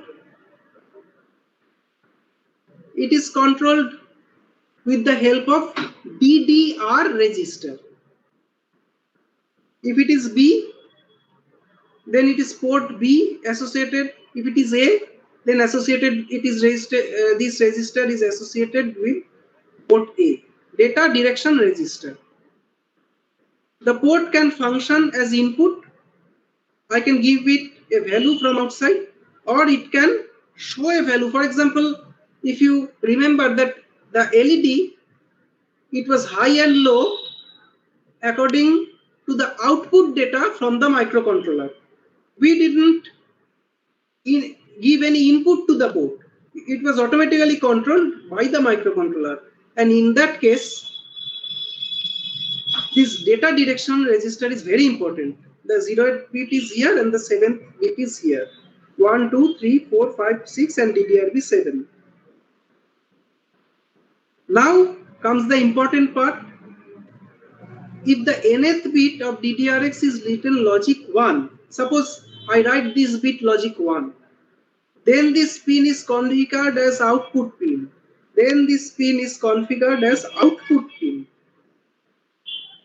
If it is written logic 0, which is by default when it starts, the nth pin is configured as input pin. I can give it a value. It will read from outside world. Example, bit set DDRB 5, 0, 1, 2, 3, 4, 5. And we can configure directly in the binary 0B, 0, 1, 2, 3, 4, 5th bit I will make 1 and 0, 0. Or you can convert it to 20 hex or something like that, and it will be the same thing as bit set DDRB 5. What is the consequence? These 0 pins are input pins, but now the DDRB 5, as we have written DDRB or bit set 5, it has become output pin. If you start the microcontroller and expect a pin to be output, nothing will happen because you have not set the DDRB data direction. So first you will have to configure the data direction, and then everything you can expect to work in your way.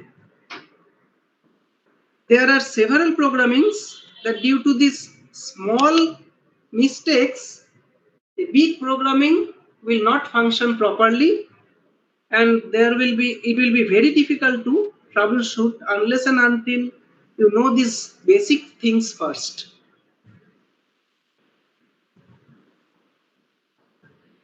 Now see the port pin internal circuit. For knowledge we will have to know this. Port pin has a pull-up resistor and a switch associated with it, which is internally connected to logic 1. What happens if you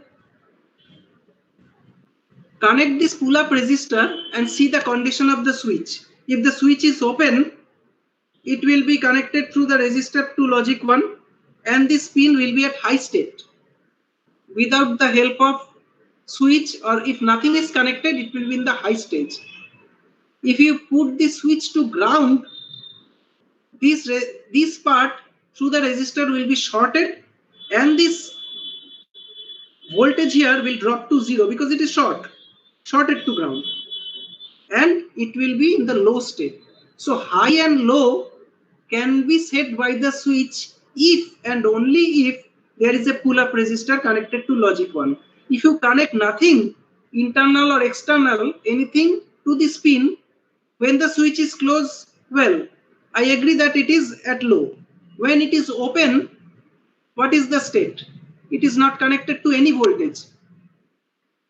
This will then perform some erroneous operation inside the chip. So to avoid that, it should be connected to logic 1 through a pull-up resistor. How to activate this pull-up resistor, rather this switch, internal switch, because the resistor is there, switch you can turn on or turn off. If nth pin of port X is written logic 1, when the pin is configured as an input pin by DDRX resistor, the pull-up resistor is activated and vice versa. Let us go to the previous slide. Any of these pins are input pin. DDRB resistor. What you have done? Bit set DDRB 5 so that other pins are in input. When the other pins are in input, if you write that pin in port resistor equal to 1, then it goes to the high pull-up state. See, port pin used as input pin. First, what we have done? Bit clear DDRC, port C3. Port C3 is configured as input pin. Now I am writing bit set. That means setting the bit of that third pin in port. Write this syntax in sequence, then you will understand. First, I will make the data direction in. Then if I write 1 to port, then the pull-up resistor is now enabled. If I clear that pin in port, when it is connected as input or when it is configured as input, then pull-up resistor is now disabled. So to enable or disable pull-up, first we will have to configure as input, then either write 1 to that port pin or 0 to that port pin. When we will go to the advanced stage, then we can easily understand what is happening. Now port pin used as output pin. If nth pin of port X is written logic 1, then port is configured as an output pin. The port pin is driven high. If it is 0, the port pin is driven low. That is very easy. Port pin used as output pin. When data direction is set, then that pin will function as output pin. And when it is configured as output pin, it is set or cleared accordingly. PC3 is now high. You can see in outside world because PC3 is connected to a physical pin in the chip. If you connect a LED will glow, LED will stop glowing. That can be easily seen, and this is the technique we will utilize now. The circuit diagram again. Let us see if you remember that we have connected the LED to pin 13 of the Arduino board. See here, it is the pin 13. Since this is the pin 13, it is actually connected. See, very carefully see the tracing. Pin 13 is actually connected to PB5, that means port B, fifth pin of the actual chip, PB5. If you have followed this, then you can write your own code. So remember, now note it in your notepad that pin 13 is actually PB5, port B fifth pin, 0, 1, 2, 3, 4, 5.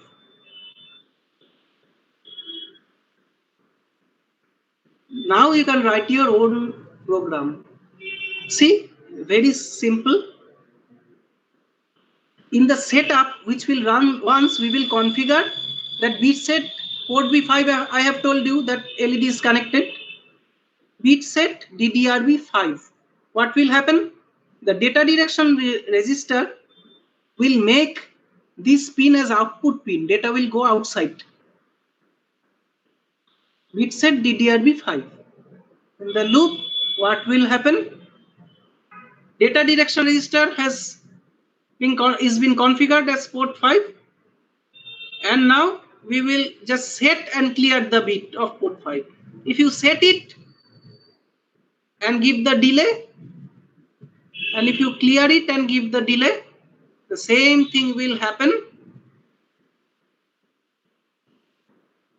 See, I have changed the code to our register mode coding, and you can see the same video that the LED is glowing at an interval of 1 second. What is the difference of doing this and previous code? We didn't know anything, and now by knowing everything, we are doing this code. What is the advantage? If you remember the previous code, LED built-in high and LED built-in low, if I convert from pin 13 to say pin 14, see the circuit diagram. Suppose I have pin PB5 was there, now I have connected to pin 12, the LED. With the help of the inbuilt code, nothing can be done. The LED will not glow. But if you connect pin 12 and see the circuit diagram very carefully, it is connected to PB4. If I am not wrong, this pin is going to PB4. And I can ask you the question, how it will change? Just from 5 it will become 4 and the LED will glow again. But for fixed coding or internal coding, the LED will not glow if I change the pin. This is the difference, that you are going deeper into the IC and doing whatever you can do. So I have given the second demo. Next, we are using delay in our program.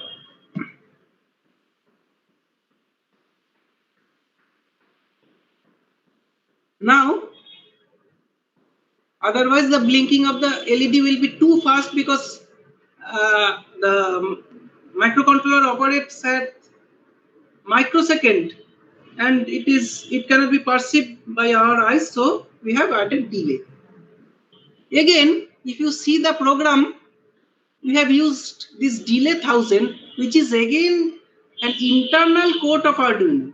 This is the internal code of Arduino, and we don't know what is happening again inside. Now this part we will again explore. So now we will replace the internal delay routine with the internal hardware timer of ATmega 328G.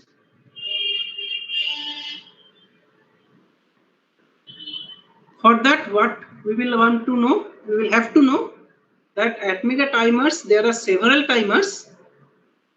8-bit timers are there, 16-bit timers are there. If you consult the datasheet, you will get the name of the timers. We will use the timer 1 16-bit timer here. Okay. If we understand one of the example, we can understand the others also. So what is done? Again, a resistor. This is called TCC R1A and TCC R1B. This 1 is for timer 1. And A and B are the part. Just you see the previous slide, it is a 16-bit. So its control will be also a 16-bit resistor. It is divided into two 8-bit parts. Okay. This part we are not interested. It functions some special things. Maybe in the advanced lab we can encounter. So we will keep it 0. Forget it. We will write 0 here. Okay. This part we are interested not only in all bits, only these 3 bits. TCC R1B. Please make a note. TCC R1A we will make it 0. TCC R1B we will deal with these 3 bits. These are known as the clock select bits for timer.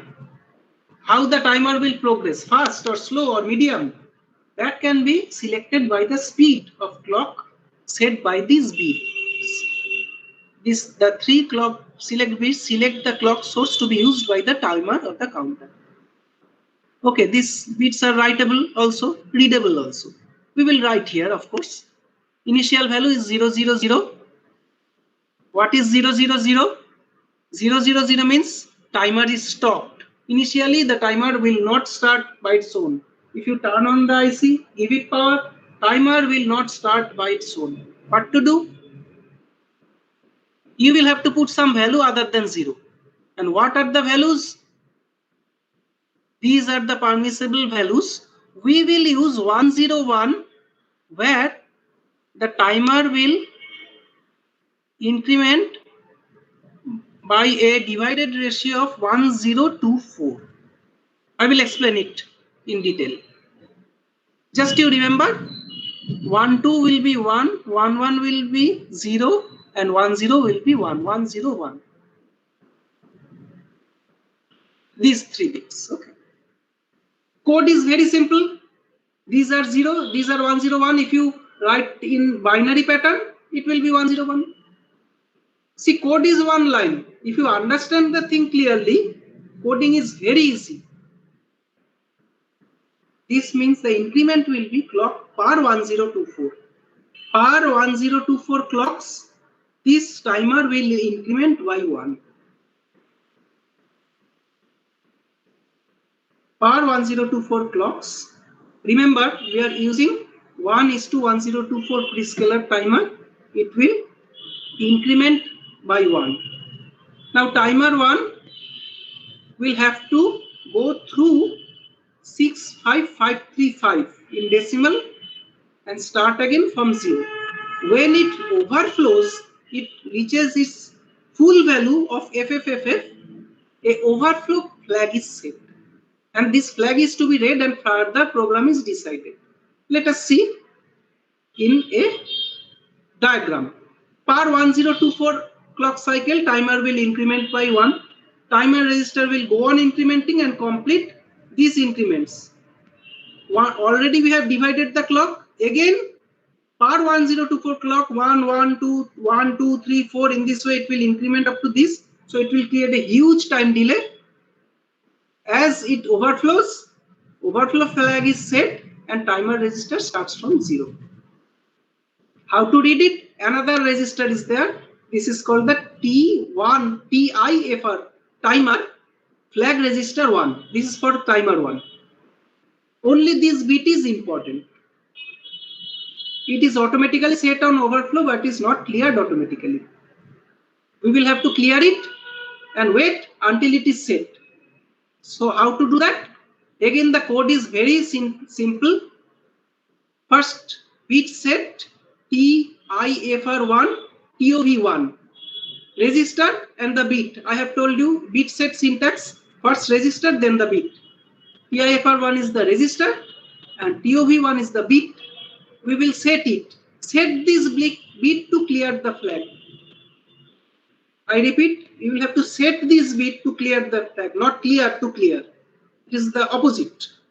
If the architecture of the internal architecture of this ATmega chip is like that, you will have to set this bit to clear the flag. Then you wait until it has become 0. Wait until it has become 1. While this means it will wait here. And this code, if you can write it in a notepad, it will be utilized. So how the code will look like? Data direction port V5 we have set because LED is connected to port V5. TCCR1 is 0. I have told you I have nothing to do, or we have nothing to do with this register. And 1B, it is 101 for the prescaler. Bit set port V5. Then these two orange colored code are the main syntax of delay. I have made the flag clear and I am waiting until the flag has become high again. This will create the required delay. So I will put it in the program again and I will see the demo. See. Now see the timing very carefully. It is not 1 second, it is something else. It is almost, if you notice, if the video goes correctly, it is 4 seconds. So we have come almost to the last part of this lab session today. What I will do is this, just calculate the timing of the timer so that part we can also control by our will. Delay calculation from timer setting. What will be the delay?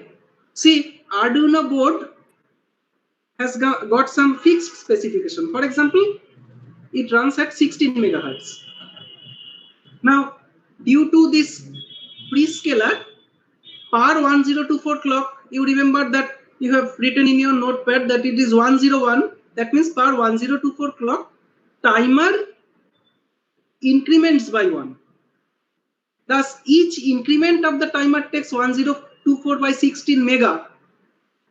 Means this 10 to the power 6 part you keep aside and convert it into microsecond, so that 1024 by 16 is the 64. 64 microsecond, this timer, each and every increment of the timer will take 64 microsecond. It has to go from 1 to 65535. So into 64 microsecond is 4.19 second.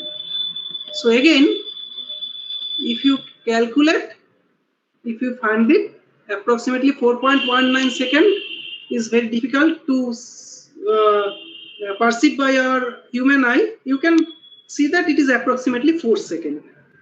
Now this part, to get some other values, we can change the clock speed. We can change some other registers. We will tomorrow we will see in the application lab that I have told you. So for today, I will stop here. I just will just continue.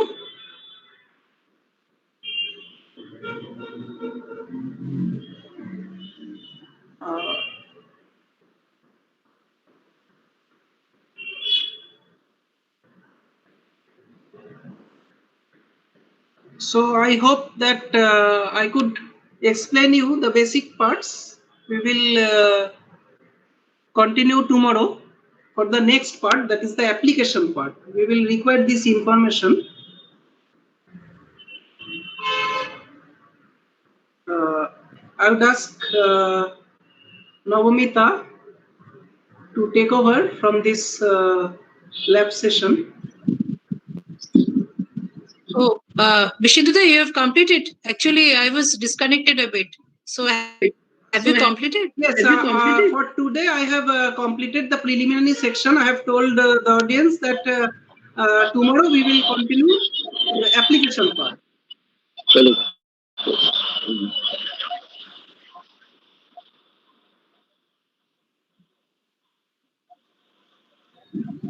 Am I audible? Hello?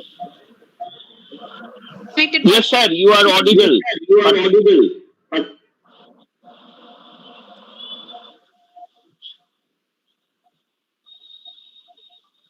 Hello? There are some questions. uh, yes, madam, I will be asking some questions.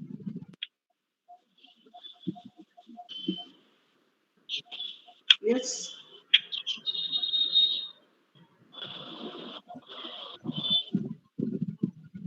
First question is uh, one example of the program where we need to add the external libraries except from inbuilt libraries. That question has been asked. Sir, am I audible? Yes, the external library part is not is out of scope for today. If you gather these questions, then accordingly the lab session can be arranged in that manner in the next sessions. So it needs a tutorial how to add these things. Okay, sir. Sir, another question is there. Is it possible to interface with SCADA software for any program?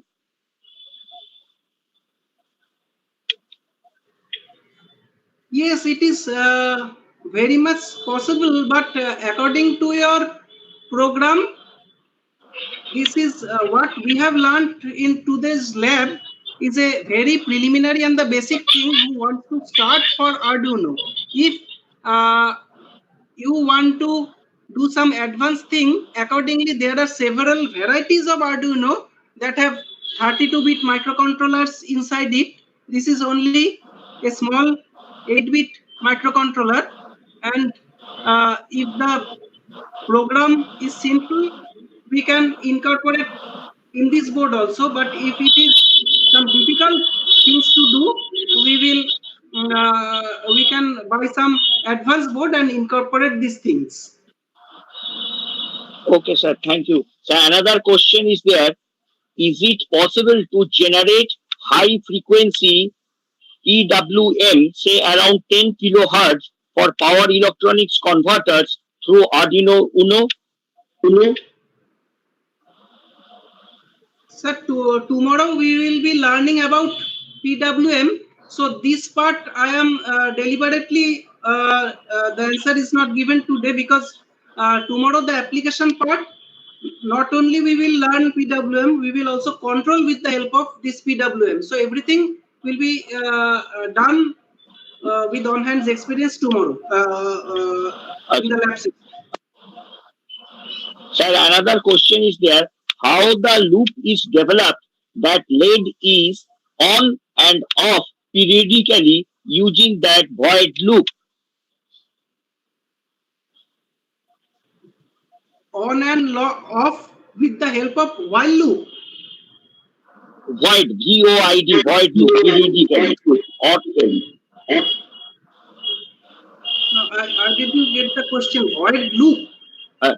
how the loop is developed that LED is on and off periodically using that void loop. are you talking about the programming syntax that I have shown in this session? Yes, sir. Yes, sir. Yes, sir.